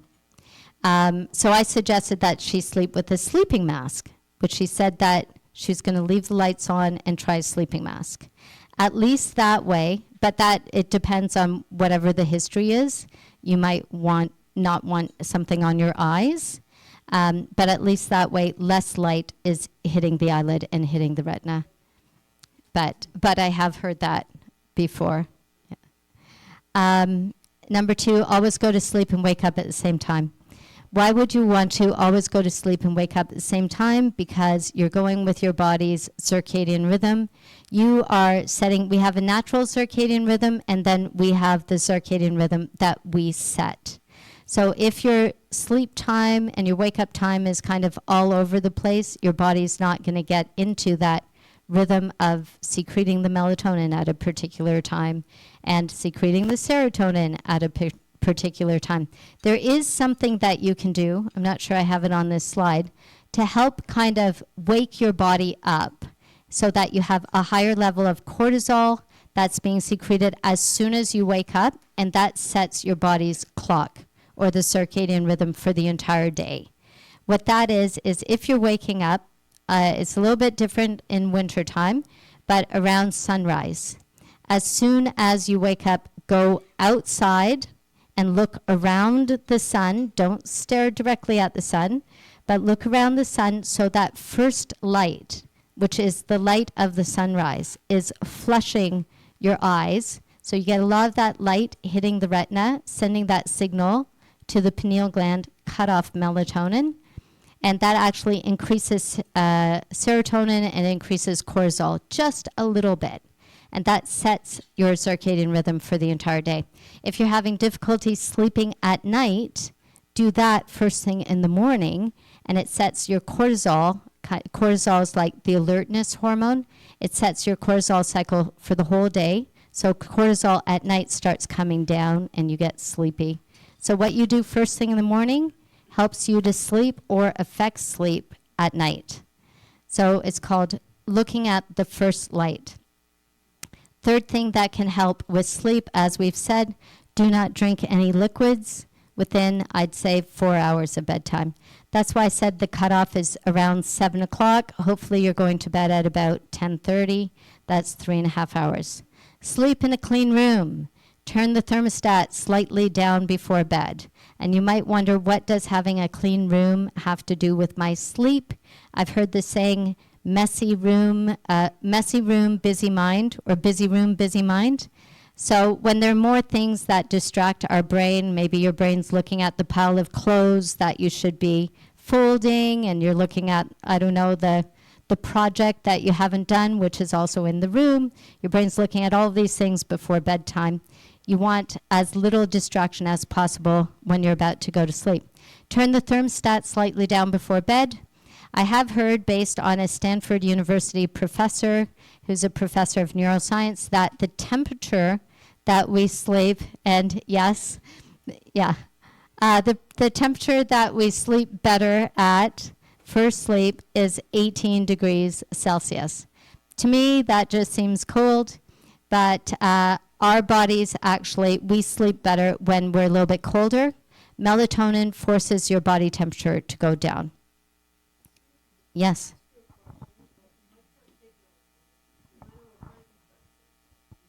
Okay. Yes. Yeah. Okay. I mean, I'm talking about natural melatonin. I'm not talking about taking melatonin to help with sleep. I do recommend melatonin to some people, but this is the way that you can sleep in a way or go to bed in a way where your brain is secreting natural melatonin. Yep. Right. You might be better with something like the lavender essential oil or diffuser. Okay. Yeah. Which also helps with stress, anxiety, and bringing those things down. Exercise regularly, but don't exercise too soon before bed. There was a study done at Appalachian University on exercise and sleep. And in this study, they exercised first thing in the morning, and they wanted to know I just gave the answer away, but they wanted to know when's the best time to exercise to have the highest quality sleep. And they found that exercising first thing in the morning led to sleeping better at night. When you exercise too close to bedtime, cortisol levels high, adrenaline's high, you're more alert, it becomes hard to fall asleep, usually. So what they did was they actually exercised on waking. Now the reason why it helped with sleep was it set their circadian rhythm for the entire day. So their cortisol, which is the alertness hormone, went up early Cortisol goes through 4 points. It goes up, it goes down, it goes up, and then hopefully at night the alertness hormone goes down so we can sleep. And they found on this study that exercising first thing in the morning, they only exercised for 15 minutes, and they did kind of old-fashioned calisthenics, squats, lunges, burpees, jumping jacks. Like, they weren't push planks. There's actually an excellent video that's on YouTube right now called the 7-Minute Workout. There are so many different types of 7-minute workouts right now, but the New York Times put out a really good version of the 7-minute workout. And it's exercises like that, planks, squats, lunges. And that's the type of exercises they did in that study. They woke up, they did these exercises for 15 minutes, and they slept really, really well at night. Tip number 6, the bedroom should only be used for 2 things, sleeping and intimacy, and that's it. I have patients, or I've had patients who have difficulty with sleep, and I say, tell me about your bedroom, what's in there. They'll have a treadmill in their bedroom. They work out of their bedroom because it's like the biggest, quietest room in the house, so they might have their computer in the bedroom. The bedroom is a workshop, so there are all kinds of things happening in the bedroom. So when it's time for them to go to bed, their brain doesn't know, are we exercising? Are we working? So you want to keep it simple, a clean room, and you're doing nothing in there except sleeping or being with your partner. No electronics or blue lights within an hour before bed. This is something that's now being questioned, but the general idea is that when you're using a computer or that little gadget that I'm surprised I don't have it near me because it's become like an appendage, your telephone, that when you're looking at that, the light that comes off of that, unless you wear blue blockers or you have something on the screen, that light actually sends a message to your brain, to that area in the brain, the suprachiasmatic nucleus, which sends a message to the pineal gland saying, hey, I'm not sure. I think it might be daytime, but it's the light coming off your phone. It's not the sun. I think it might be daytime. Cut off the natural melatonin. And I have had, this is really common now with my patients with insomnia or sleep issues. They're looking at their phones before bed. They're not wearing blue blockers. Not that I recommend like using something else. I recommend putting the phone away. But they'll look at their phone, and as they're looking at their phone, they'll say, I'm doing this to help me sleep. So they're like scrolling on Instagram before bed, and they don't realize that that's what's keeping them awake. So for those patients, I tell them, and it's really hard because it's such a habit, I say, put your phone away before bed, maybe do the diffuser. I like working with substitutes because when you take something out, there's like a void. So take a shower before bed instead, and then use lavender essential oil, maybe a lavender cream, and then put the diffuser on, like do all these other things, get in a good bedtime routine, but don't pick up the phone again. And when you wake up first thing in the morning, don't even touch the phone then either, because that's a time where your brain waves, we have 4 or 5 different brainwave states. One of them is the theta brainwave state. When you wake up first thing in the morning, it's the time where your brain is the most creative. So that's the best time to take a few moments to think about your day, maybe think, how am I going to solve this problem that's coming up? As soon as you pick up the phone and engage, you're out of the theta brainwave state. So you've lost that little window of superhuman creativity, or that window where you could be like a brainiac for about half an hour. No electronics or blue lights within an hour before bed. And I would say on the other side of that, no electronics within 15 minutes of waking up. Avoid the following. Avoid caffeine. Kind of obvious. A lot of people do drink caffeine, and they don't realize that the half-life of caffeine is much longer than most people think, meaning the amount of time that caffeine stays in your blood system. So it can stay in your blood for up to about 9 to 10 hours, which is one of the reasons if people are going for that second cup of coffee at I don't know, maybe 1 o'clock in the afternoon. They think I just need an extra pick me up, and then at 10 p.m. they're still awake. It's the coffee from 1 o'clock still affecting your system. A lot of people then say, I'm going to wake up at 6:30 and have 1 cup of coffee at 6:30 so that it doesn't affect. But there are all these other effects of caffeine, which we won't get into today, but we'll probably talk about later.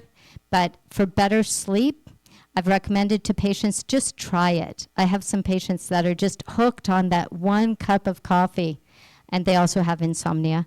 And so I say, just try it. Just try it for 1 week. And they sleep better. Yes, go ahead. L-theanine actually works a different way.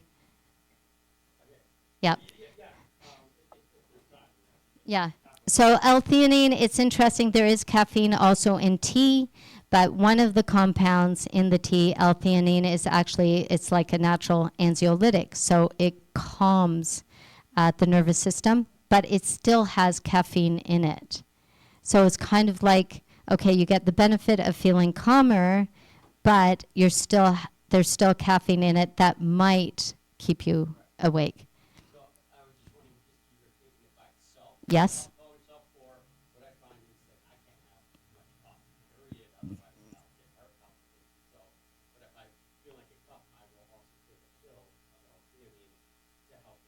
Oh, wow. Okay.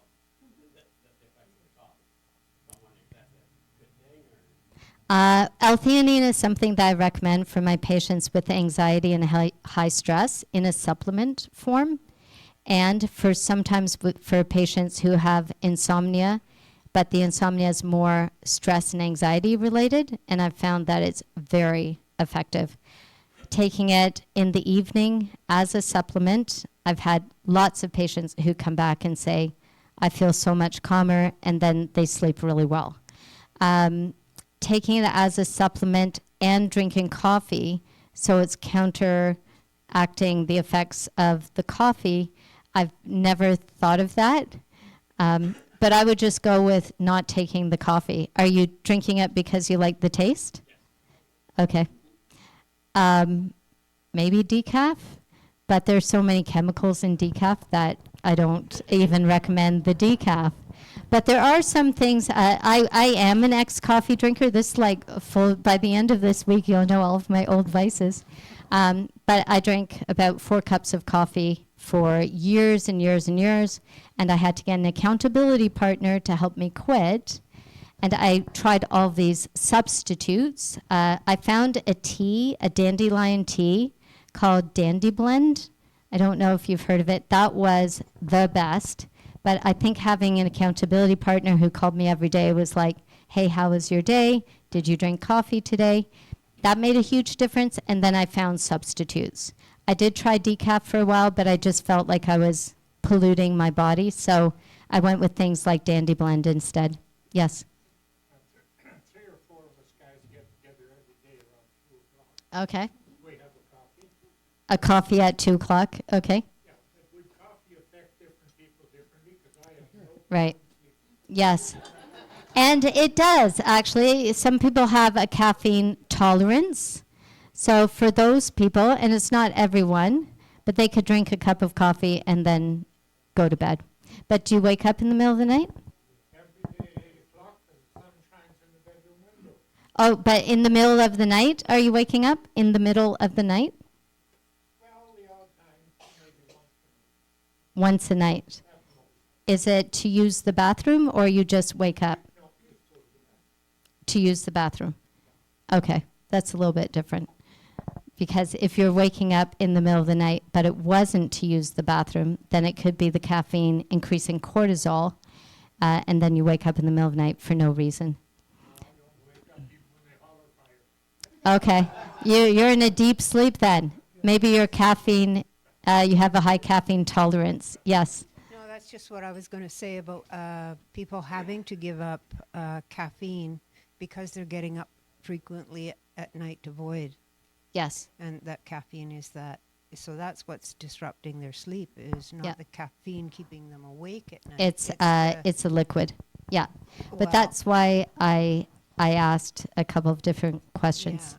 Definitely. So hence the 7 p.m. cutoff for drinking anything, so you don't have to wake up in the middle of the night to use the bathroom.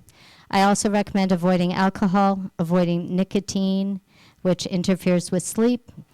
Some people think that alcohol helps them to fall asleep. They'll have a better sleep. It's called like a nightcap. They have a nightcap and then they fall asleep.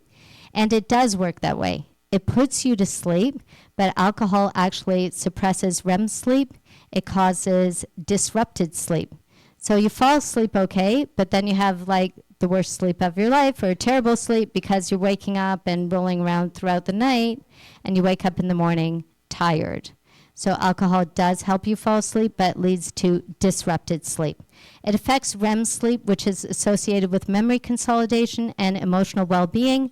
This might be one of the reasons why if you drink a lot of alcohol and then you go to bed and you wake up the next morning, you have a difficult time remembering everything because it's disrupted your REM sleep, and usually you don't feel well either. Alcohol also increases snoring. So some people, even if they don't snore heavily, but then they'll drink, they snore raucously. So these are the reasons for decreasing or eliminating alcohol completely. Yes. Is this for another night? Regarding alcohol, not only alcohol, it's like digestion, but just digestion in general, like probiotics, prebiotics, stuff like that. Yep. No, but we're talking about digestion tomorrow. Wait, tomorrow's Tuesday. Yes, Wednesday. No, Wednesday is weight loss. Yes, tomorrow, Tuesday, digestion and our body's natural defenses. So tomorrow we talk about digestion and the immune system. I already mentioned getting outside for 30 minutes in the morning, helping you sleep at night. And of course, we had a question about napping. No napping. I said 30 minutes if absolutely needed. It could be up to 40 minutes. You don't want it to be too long so that it affects your ability to go to sleep at night and then you end up going to sleep later and later and later. Establish a de-stressing and calming pre-bedtime routine. You want your brain to get accustomed to the idea that around this time I'm going to sleep. So instead of going from doing what you're normally doing and boom, you just jump into bed, establishing a pre-bedtime routine. It might be like I change into my pajamas, I put the diffuser on, I brush my teeth, I wash my face, etc. You do the same thing every night. Your brain clues in, okay, we're calming down, we're getting ready for bed. So these are my 10 main tips for having a better sleep at night. And I think we're going to move on now to stress. Does anyone have any other questions about sleep? Yes. And for healthcare workers like myself, Mm-hmm. and for many other people who work shift, Yes. it's very difficult to sleep during the day because nighttime is really our normal sleep for human beings. Mm-hmm. So you have to be very creative. Then during the day, turning out the light doesn't work, closing the shutters sometimes doesn't work, and all that. Yeah. So what do you recommend? Because sleeping during the day is not I- normal for us. I actually have a patient right now who is a shift worker. So she works at night, and I've created a whole schedule for her. So she works with a different circadian rhythm, which is not like your body's natural circadian rhythm. It's tough because she'll just get into a rhythm and then her shift gets changed. So that's the worst. If you are someone who works nights and you're consistently working nights, at least your body can get into that rhythm. And the most important thing with that would be this word, which is consistency. So consistency with all of the things I said about sleep, consistency with the time, etc. But if you have a job where you work night shifts and then you go back to days, or sometimes 12 hours on, 12 hours off, it's a little bit all over the place. But there are some basic eating principles that I recommend no matter what, even if you're working at night. So you're waiting 4.5 hours between meals. So when I work with someone who does shift work, I just wrote this out for another person right before I came to BC. I was like, okay, tell me when you're starting your shift. Let's talk about when your breakfast is, which was really at like, I don't know, 10 p.m. at night. That was breakfast. And then we counted 4 hours after. That's going to be your lunch, which was around 2. That's the biggest meal. So that's like in the middle of the night. And then dinner, which is the lightest, around 6 or so. So that's when most people are waking up. You're having a very light dinner. And then before you fall asleep, the biggest thing is don't eat again, because a lot of people at the end of their shift, they go home, they're tired, they eat something, and then they try to fall asleep right away. So it leads to weight gain as well as a difficult sleep eventually, like maybe an hour or 2 into it. So that's one of the rules. 4.5 hours between, start with your breakfast, and then when you come home, don't eat something. You might do something like start the diffuser right away. And also people come home and it's daytime and they think, oh, that store's open.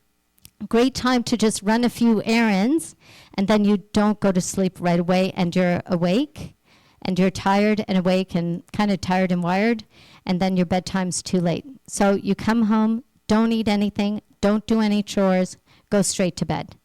What can you do so that you get more darkness when you're going to bed at like 6:30 in the morning? Some of the things you mentioned, one of the first things I recommend is blackout blinds. So not shutters. You want the high quality blackout blinds that don't let any light in. Second, look around your room, even if there are tiny little lights, a night light, the clock radio light, plug everything out so it's dark. And I always recommend a high quality night mask. Even if you're not someone who normally sleeps with a mask, if you are a night worker, then a mask is like crucial. So it's going to block all the light out. But then using some of these tools like the diffuser, the lavender, not necessarily drinking something and then going to bed, because we know that you're going to have to wake up. And then just clearing things like from 7 hours from the time you go to sleep, you're setting your alarm. I say 7 hours, optimally 8 hours, but most people don't have that time because then they have to wake up, do all these things before they go to bed. So usually people who are working at night they don't have the full 8 hours, but 7 hours of high quality sleep and deciding you're not getting up no matter what until the end of the 7 hours. And then you start. Don't run the errands during the day. The less time you spend outside with the natural light hitting your eyelids, the easier it's going to be to fall asleep. So drive straight home, don't eat, go straight to bed, use the night mask. I've had a few workers who work at night and they do all those things. They'll eat and then they like, oh, I'm just going to run to the store because I can go there. It's opened at whatever, 7 o'clock. They're running errands. They're making food for their kids. They end up going to bed at 11 a.m. and then waking up at maybe 4, 5 hours sleep. And it's not high quality. So go to bed right away. Yep. Mm-hmm. Yes.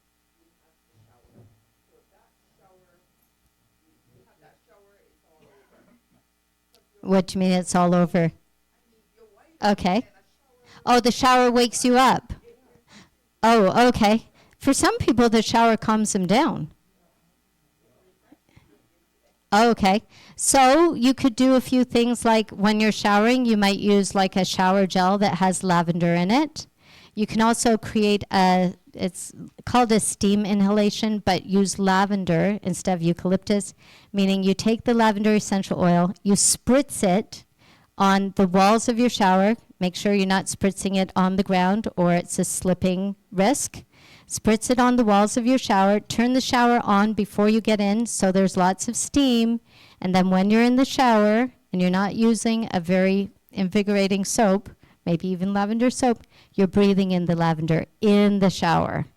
And start your diffuser first. So you step out of the shower, you walk in your room, you're breathing in the lavender again, and then put on the mask, the blackout blinds, and go to sleep. Yep. You're welcome. Any other questions before we talk about stress?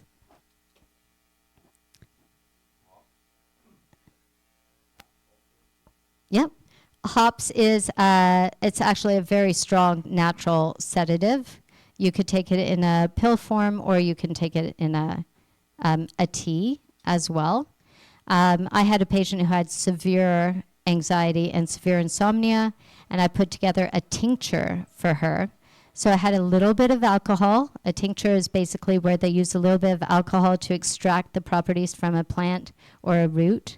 And I combined hops, scolaria, kava kava, and Jamaican dogwood, which you probably haven't heard of those. Those are all like knock you out. But she had had insomnia for years, and that's what worked. But again, using a tincture, you want to look at, okay, why are you having difficulty sleeping, so you're not taking something every night forever. Yes, go ahead, Micah. Mm. Yeah, right. I did have a patient who, he ended up taking melatonin, maybe melatonin gummies. He was about 13. And he had wild dreams, not nightmares, but he liked it because he'd have these dreams like, I'm a superhero in my dream. But I go through the sleep hygiene, like the things that we just talked about.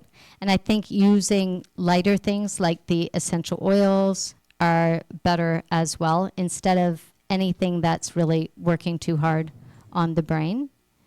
And then I also, for one younger patient, I created we called it the Sweet Dream Cream. I'm smiling because every night they put on Sweet Dream Cream, which I actually made for them. But it had lavender essential oil in it, and it had different oils that would help them to go to sleep. But they take a bath, and after the bath, put on the cream. And there was something just about like being nice and moist and clean, and they're smelling the lavender, and that helped them to sleep. The other thing I've recommended for pediatric patients, this was also like a young teen, 11, who had difficulty sleeping. We did the lavender, we did the diffuser, we did all the lights out, and then I recommended a weighted blanket. And that made all the difference.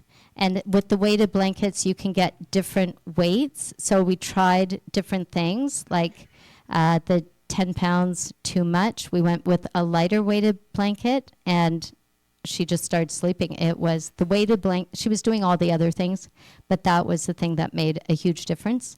And that's not even something you smell or drink or anything. Yep.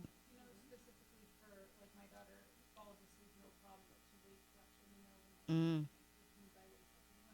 How old's your daughter, if you don't mind me asking? 8. Is it because, is there like a situation happening at all?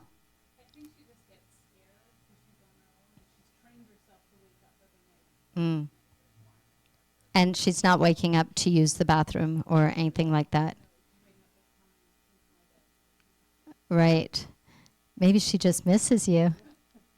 But is she doing any exercise or anything too stimulating before bedtime? Right. Okay. Yes. Have you tried the weighted blanket? Oh, you have? Oh. But she's waking up. Yeah. One of the reasons why people wake up in the middle of the night, it's normally because of cortisol dysregulation. This might be a little bit different, meaning you fall asleep, but then cortisol levels don't stay low throughout the night, and then they suddenly start peaking. Instead of going up, like, let's say at 7 a.m. or 6 a.m., they're going up at 3 or 4 a.m. But that usually, at least with adults, has to do with anxiety and stress not being low enough when you go to bed, because cortisol's high instead of low, so it's going to peak in the middle of the night. So that's why I asked if there was like a situation or something like that, unless it's just a little bit of separation anxiety kind of thing. Yeah. Yeah. Hopefully she'll grow out of it. Did you have a question? Yes. Oh, I'm sorry, I didn't see you. Go ahead. I'd just like to make a comment. Please. I don't know how many people here have ever put in a 24-hour shift. We were working on emergency on the road,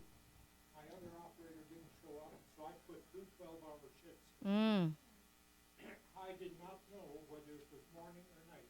Right. I was totally disoriented. Yeah. Yeah. So just skipping sleep altogether, which I have to say I have done at times. Right. Confusing for the brain, but your brain kind of adjusts a little bit to a certain degree if you're outside based on light.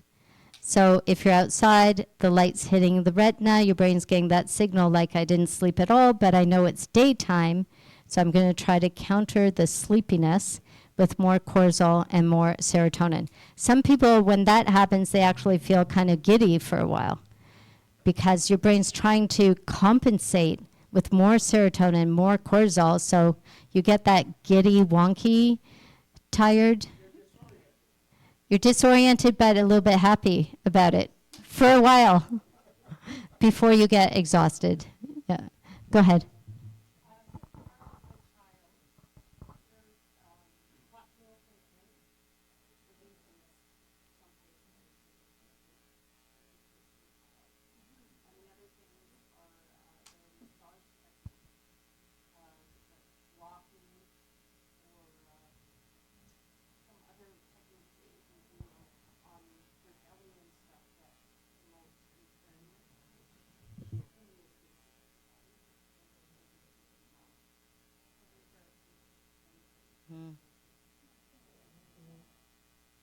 Right. Yeah.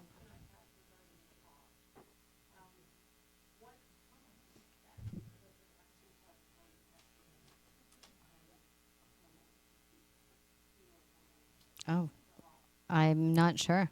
I don't really use it very much. I try not.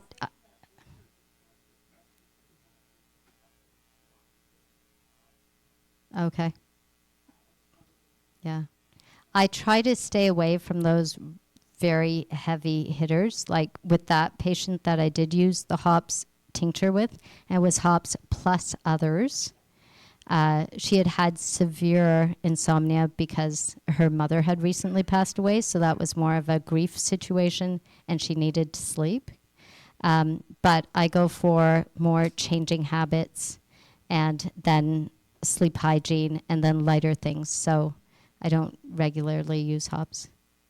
Yeah.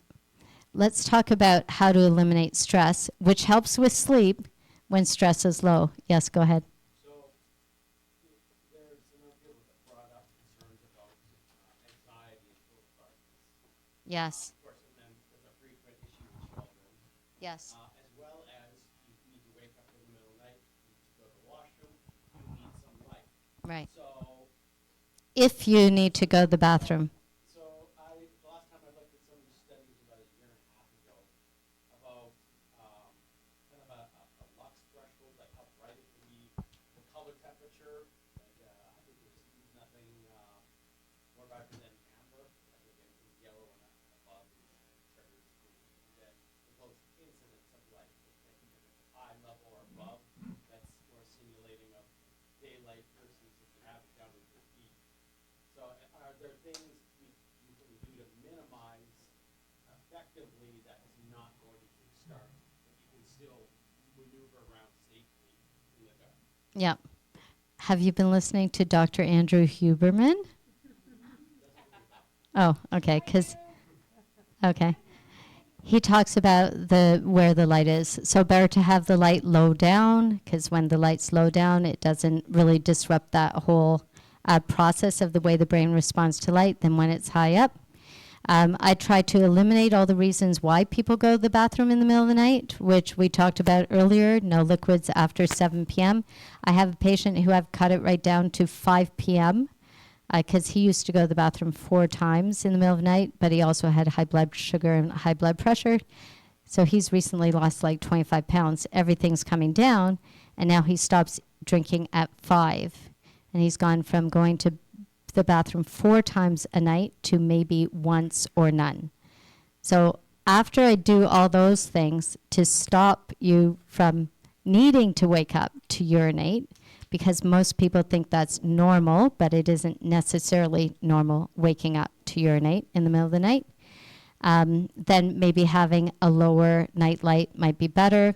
What I mentioned about the screen time, you could get beta blocker, you could get blue blockers, you could have like the orange on the screen or red, but instead I prefer to just put the screen away instead of trying these different colors, etc., where it's not affecting the brain in the same way.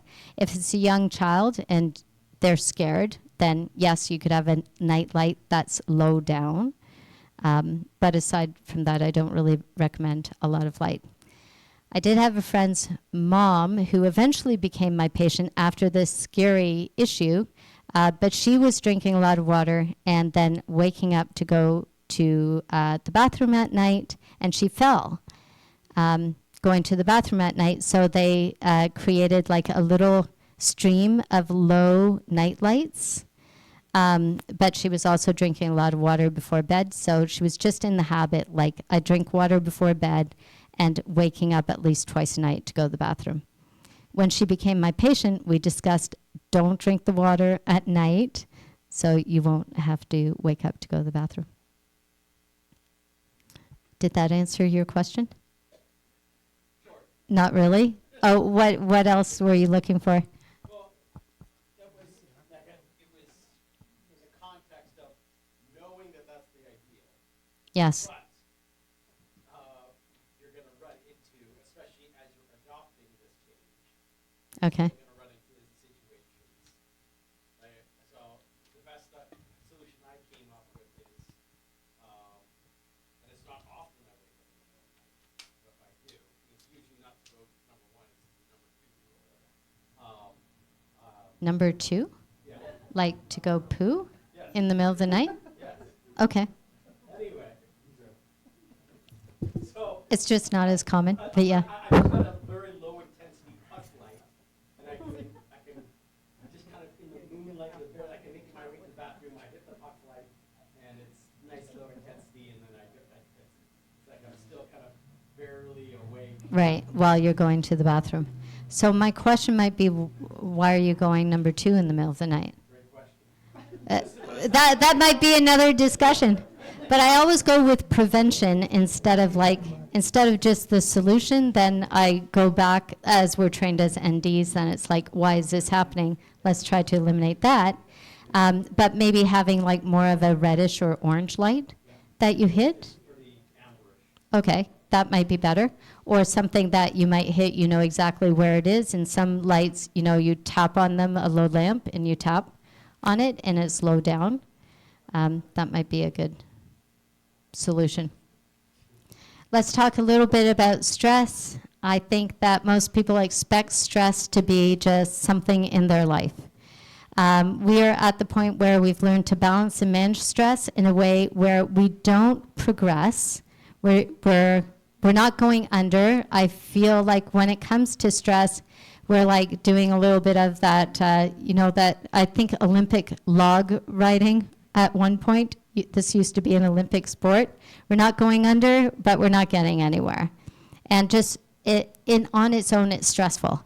It's interesting because stress is actually a physiological response to a situation, and it can be very, very personal. So it is the way that you react to something. We could all be in the exact same situation. Some people stay calm. Some people kind of freak out. Some people instantly have a fight or flight response, and yet everybody's experiencing the same thing.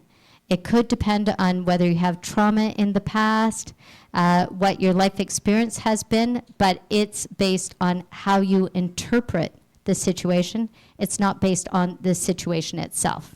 And that's really good news because it means that we can learn to interpret situations differently, or we can use some stress reduction tools when those situations happen.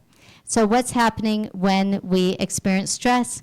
You might have heard of the fight or flight response. They're now saying the fight, flight, or freeze response. You are suddenly facing something that you find threatening. And then you think your body responds in a way that makes it possible for you to fight that thing, to run away from that thing. But usually, at least in a more modern world, we're not faced with wild animals. It might be whatever you find threatening. it could be a bill that comes in the mail from the hydro company. And you look at that bill and you know, I don't have money to pay that. And that's a financial threat. It could be somebody phoning you and you see the phone number and you don't want to talk to them. And that's a threat to your peace. So it's whatever you see as a threat that begins this response. It's very, very personal, and yet everybody responds the same way physiologically, but we all respond based on our experience or our own perspective on the situation. So in some ways, people might find stress to be a good thing that motivates them. You might have two people at the same kind of job, and one person really loves the pressure and they love the deadlines and they feel motivated. Somebody else experiences the exact same thing and it's a burden. They feel debilitated. So stress, as I said, is about the person experiencing the stress. A little bit of stress is good. It gets us out of bed. It helps us to get things done. Too much stress or interpreting things as too much stress is where it becomes bad for our health.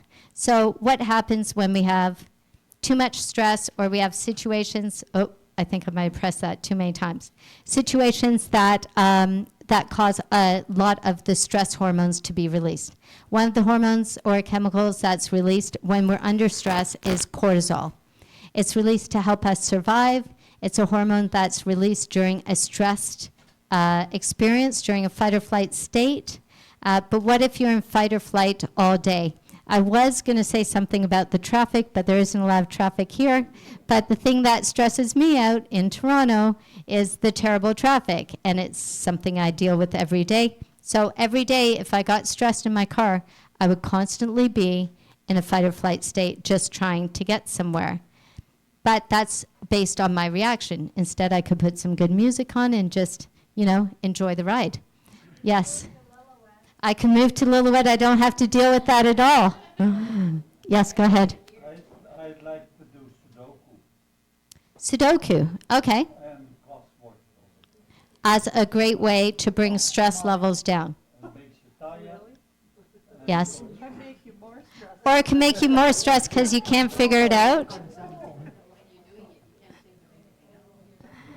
Right. So your mind's not distracted with all of those other things that might bother you.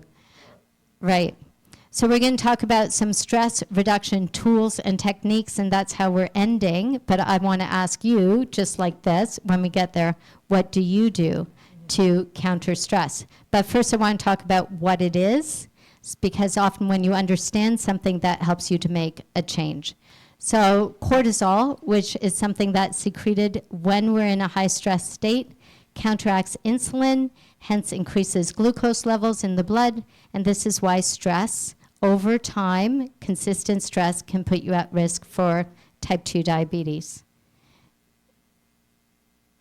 Next, it suppresses your immune system.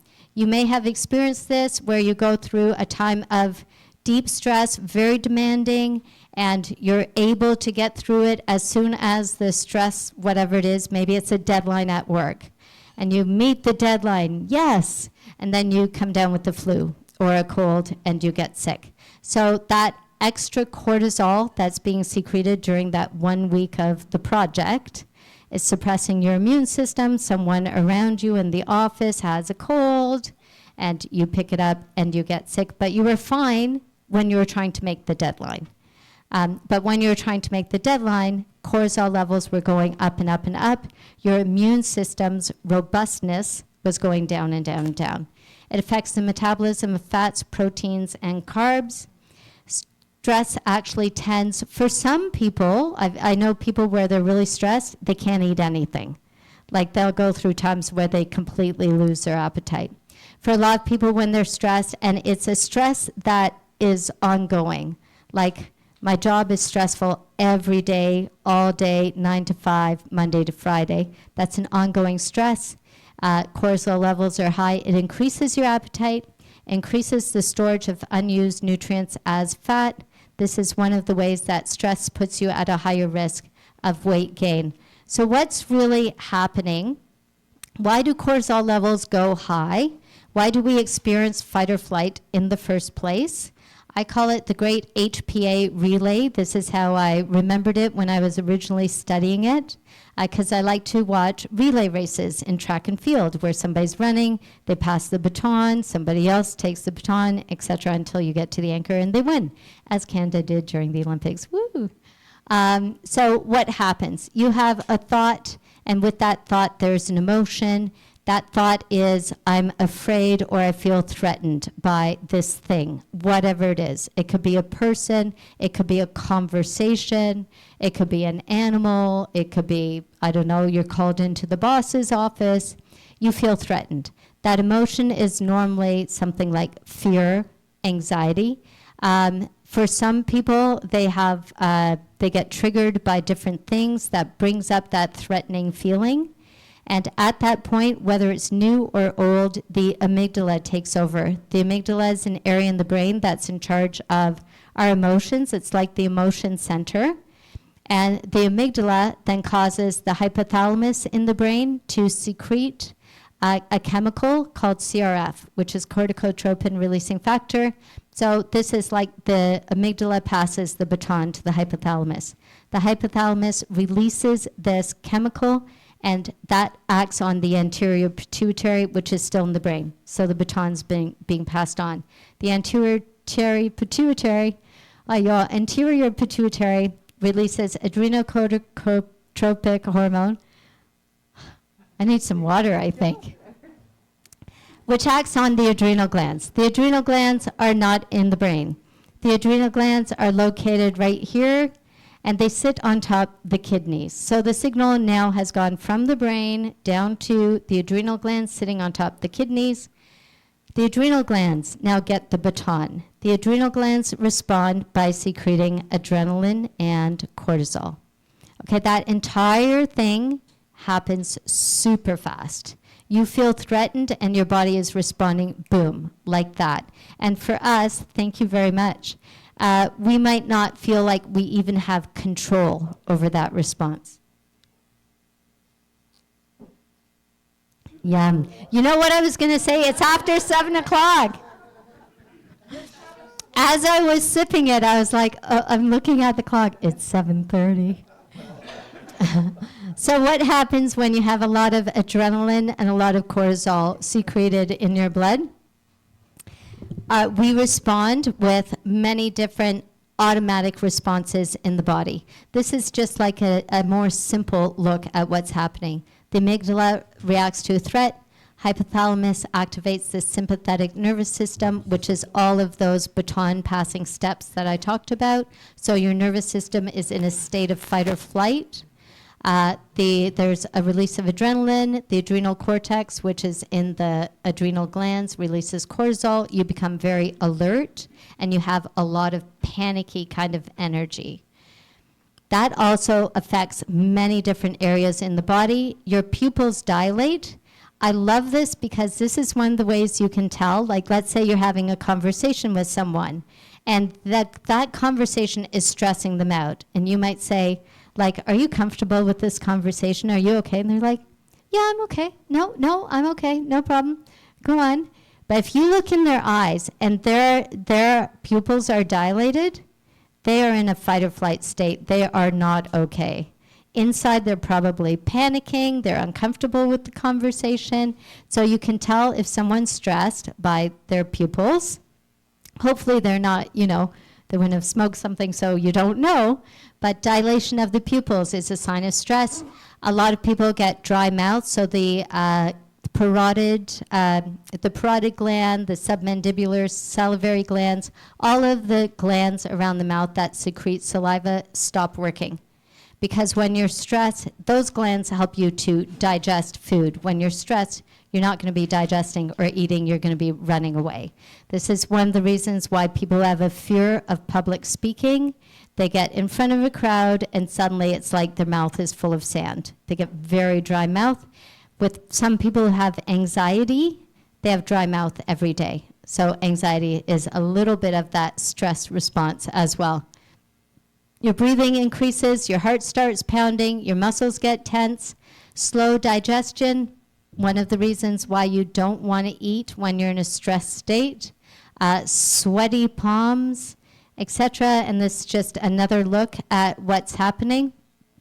That big thing in the middle there, this is from my physiology book, is the anterior pituitary. And these things, oh no. Uh-oh. I'm not stressing out. These things on the side are adrenal glands. As I said, long-term response, it puts you at risk for increased blood pressure, for type 2 diabetes, and a suppressed immune system. But the short-term response are things that are going to work for us. As I said, your heart rate is faster, your blood pressure goes up, your liver's converting glycogen to glucose, so you get a lot of sugar being secreted by the liver in the blood so that you can run away. Dilation of the bronchioles, you have more oxygen. Changes in blood flow patterns, so you're more alert. Decreased digestive system activity, reduced urine output. For some people, it works the other way. If they're extremely stressed and traumatized, they might have more immediate urine output, increased metabolic rate. So those are all short-term things that are going to help you to run away. But over the long term, over here, then chronic stress puts you at risk for a series of ongoing chronic diseases. I don't know if anybody has heard of Dr. Robert Sapolsky. I think he's also at Stanford, maybe not as well known as Dr. Huberman, but he's known as one of the highest stress experts in North America. And a lot of his clinical classes are actually online and they're free. He says this, according to Professor Sapolsky, the nervous system reacts the same to psychological stress as it does to physiological stress. So it could be a psychological threat. It could be somebody in front of you threatening. Your nervous system is going to react the same way. During stress, the body diverts blood away from the internal organs to the extremities and other muscle groups where it may be needed in order to remove you from that stressful situation. The response of the body to stress, whether it's real or imagined, is the same. I used to do lectures on stress, and I would ask everyone to close their eyes and imagine the scariest situation they've ever been in. Okay, I don't do that anymore because then people would, and I wanted people to experience that just by imagining it. Their mouths would get dry, their hearts would pound, and you'd have a stress response, even though you're in a room where you're safe. I don't do that now because I don't want people to experience that. But that's how it is, whether it's imagined or it's real. You could just sit and think of something that was traumatizing and you relive that experience through the stress response. There are a few other things that happen during stress. High cortisol curbs the functions that would be non-essential or harmful in that fight or flight state. It alters the system's responses, suppresses the digestive system, the reproductive system, and growth processes. That's from the Mayo Clinic. So if stress is always present, you can experience an overexposure of that chemical that's secreted during stress, which is called cortisol. So you have too much cortisol. This can be a major problem in terms of weight gain, because cortisol is an appetite stimulant. So this is stress over the long term. Cortisol is an appetite stimulant. It also causes us to respond to leptin, which is the fullness hormone, a little bit differently. So you have more stimulation to eat, and you don't respond the same way like I feel full.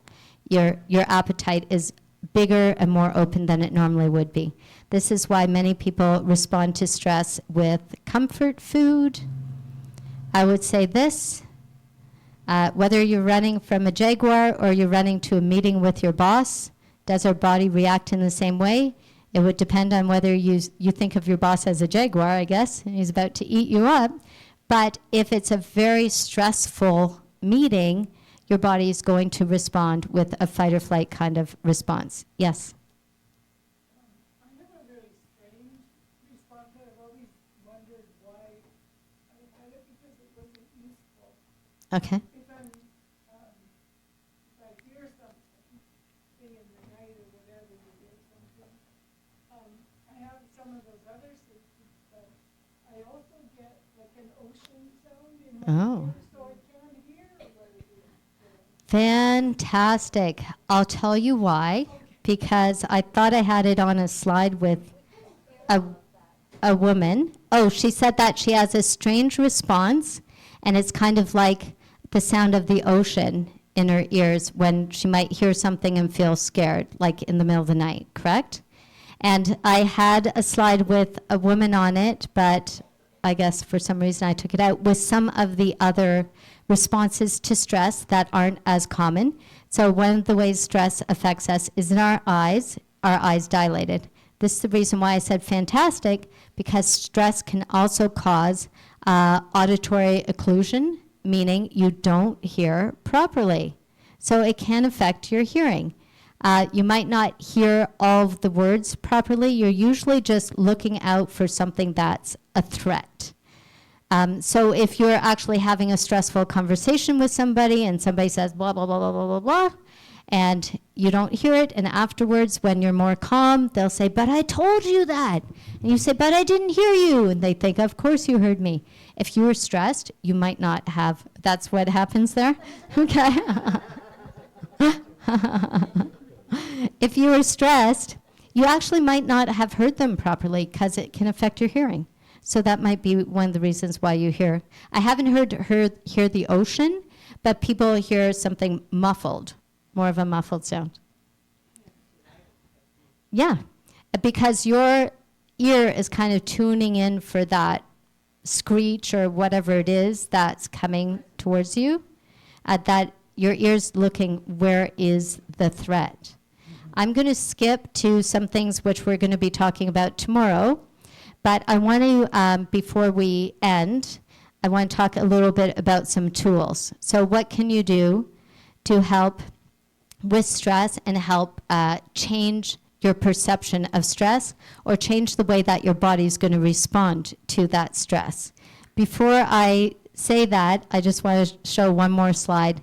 Your brain in a stress state, your brain in an unstressed state. So some of these tools that we're talking about, they're tools that will help your brain to be in the unstressed state. So when we're in unstressed state, this area in our brain at the front is called the prefrontal cortex. This area in the brain is the area that's in charge of rational thinking, decision making. It's also the area that kind of houses our personality.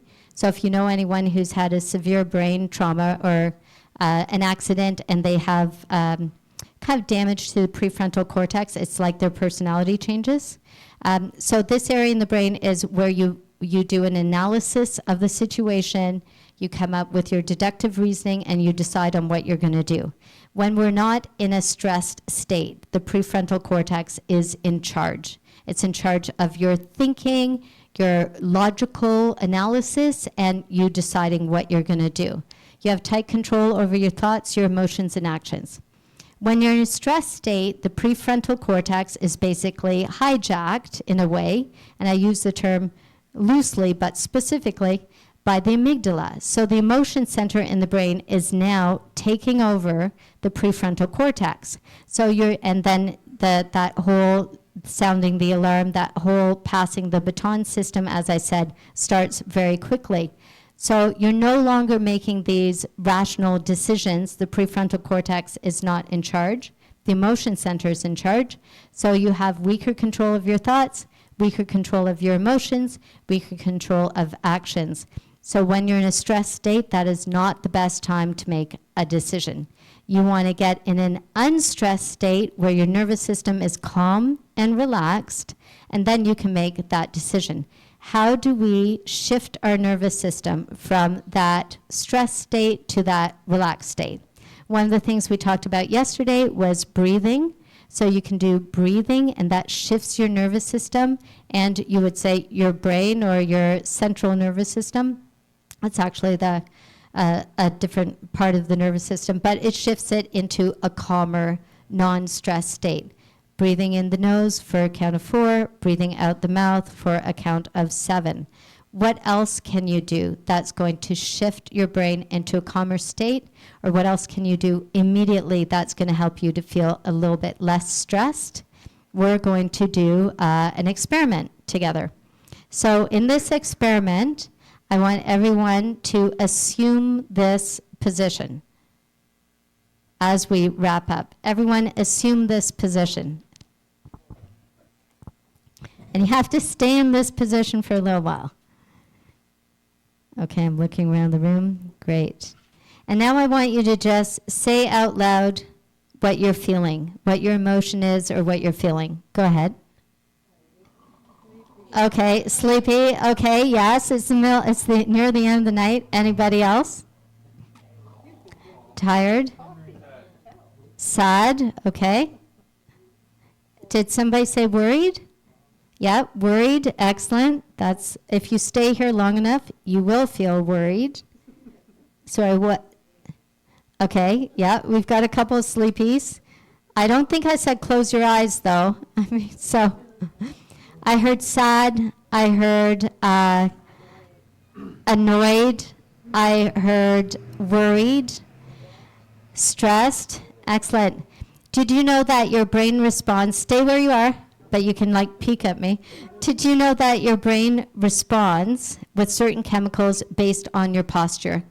So if you hold this posture for long enough, you're probably more likely to feel worried, a little bit stressed, unhappy, and your brain's secreting a little more cortisol, a little more adrenaline, and it would put you in a stress state. Okay, now I want you to look at the screen and assume this position.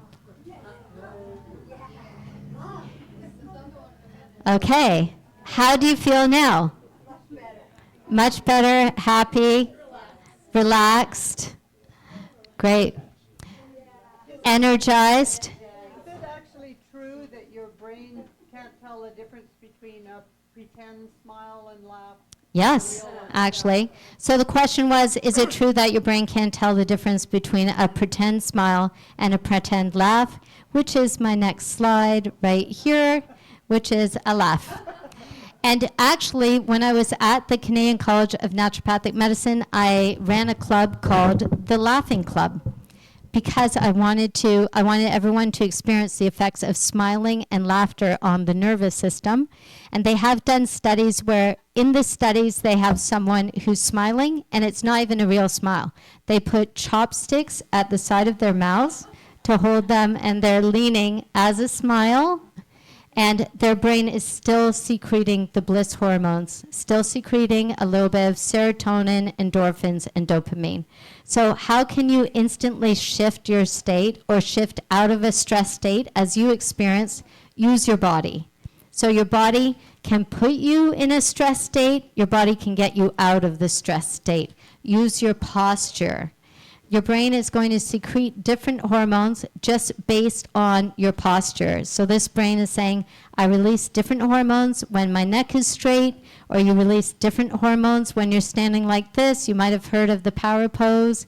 It's now controversial, but standing with your hands on your hips and your legs apart and your chest up. And most people feel better this way than this way. Oh, the person who did the power pose and then did that TED talk has been questioned in the study and they couldn't reproduce it, etc. I do the power pose all the time. It works, at least it works for me, so try it if you're stressed. But I would suggest doing the laughing instead. You're going to get that dose of the bliss hormones, and that helps to shift your brain out of a stress state and into a happier state. Smiling works as well. That can be very effective. And I have a list as we're wrapping up of different things that can help to eradicate stress. It might be just at that moment. The biggest thing, which I don't have down here, is changing your perspective. Is it possible to look at this situation from a different angle where it's not a threat? So the way that we see things, that's probably the biggest thing. But if you're in this situation, then using some of these tools. So smiling, laughing, changing your posture. Prayer. There's a neuroscientist named Dr. Andrew Newberg. He's actually Jewish, and he wrote a book called How God Changes the Brain. And in these kind of experiments he was doing, he was working with a functional MRI. So in a functional MRI, you can see the way the brain is changing. And he had 3 different groups. In one group, he asked them to pray. He wanted to see if their brains would change while they're praying. Another group, he also had them pray. Another group, which they were doing more of a Buddhist chanting thing. The first group, he asked them to pray to something that they believed was benevolent, could hear the prayer, and had a benevolent feeling towards them. He didn't say God. Second group, he asked them to pray rote prayers. So you're just repeating the prayer. Third group, it was more of a Buddhist style of meditation, not so much a prayer. And then he watched the brains. And the brain of the group that was praying to what they believed some higher power that had a benevolent feeling towards them and was listening, their brain changed the most. The Buddhist meditation group, their brain changed nearly as much. And then the brains of people who were saying route prayers hardly changed at all. So his recommendation to eradicate stress is prayer, or based on that study, meditation. Yes, go ahead. Like singing. You like singing. I love singing. Singing, actually, when you're singing, you're breathing as well. And usually it's just an emotion, like wonderful feeling. Yes, go ahead. There's a small community choir here that needs more people. Come on out, talk to me about it. Awesome for the singing. Exercise, as I've already talked about, causes the secretion of those bliss hormones that eradicate stress. Whatever you find that relaxes you can help. Going in the sauna can help eradicate stress.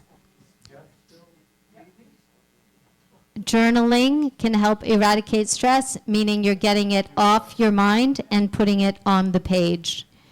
Breathing, as we've done, make sure the exhalation is longer than the inhalation.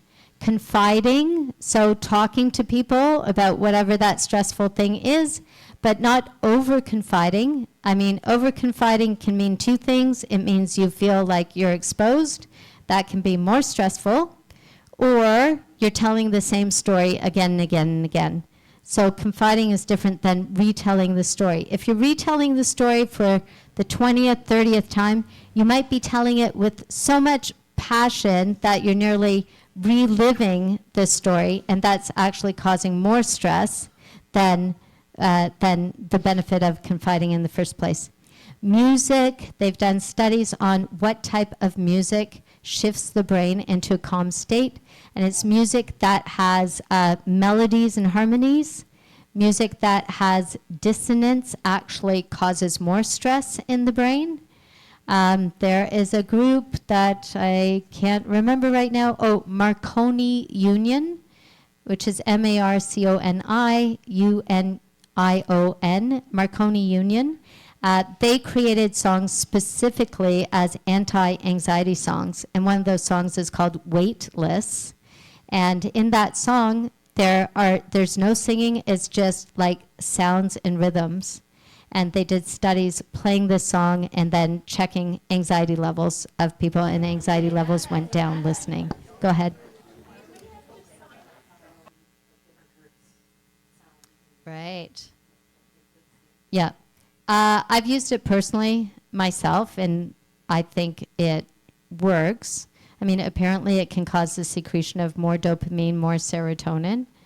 But I don't know the exact number of, like, is it 177? Is it 477? And I don't know exactly why it works unless it's that it works on the brain waves themselves. So you're getting out of a beta brain wave and more into an alpha brain wave or a theta brain waves. I've also used binaural beats on my patients who have high anxiety, same kind of idea, and that was very effective as well. Yes? Yep.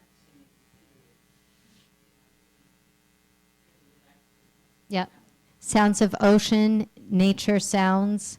The final thing I have on here, laughter and smiling. What types of things, thank you for sharing, do you use aside from what we've said and what's here? What are things that you do that helps to reduce stress? Massages, I love it. Healing circles, okay. Take a bath. Yes. Sweating? Sweats like in a sweat circle? Sweat lounge? Yes, which is similar to a sauna. Yes. Anything else? Gardening. Just touching the earth, definitely. Sewing, knitting, beading. Yep. Just doing these rhythmic things with our hands. A cold water plunge, for sure. Very relaxing. You don't want to do it too close to bed. I've been experimenting with the cold water plunges, not so much myself, but with my patients, actually. and I find when they're doing it like right before bed, then they're a little bit too alert, but so they find it difficult to fall asleep right away. But I ran a retreat where we did cold water plunges at 6:30 a.m. at sunrise, and that was amazing. Everyone was sleeping like a baby at night. So yes, definitely. Anything else? Snuggling pets. This is one of the reasons why pets are used as therapy dogs now, because they found that it really helps to reduce stress, anxiety, etc. Yes?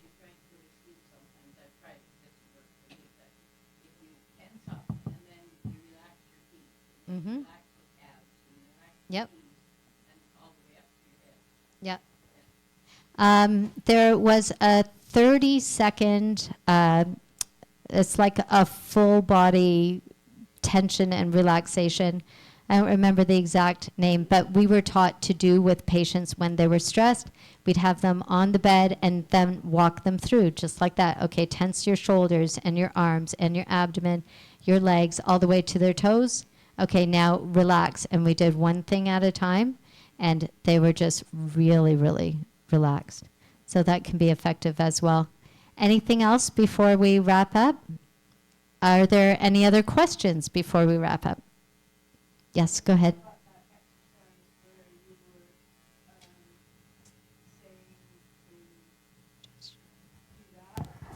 Yes. Yeah. You felt silly. Okay, that's like over-confiding where you feel exposed. Right. You'd have to do it on your own where people aren't watching you.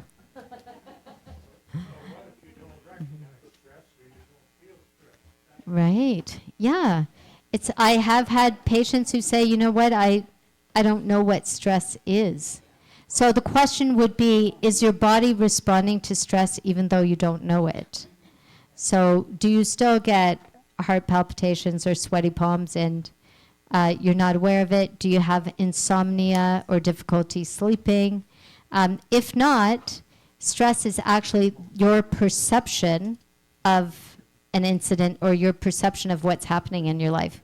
So you don't have to perceive, even something like an accident, you don't have to perceive it as a trauma. It's more how you perceive it. So it's possible that despite what you're going through in your life, your stress is very low. Yeah. Your stress is high, his stress is low. Common. That's how it goes. 50-50. Any final comments or questions before we end for the night? Yes, go ahead.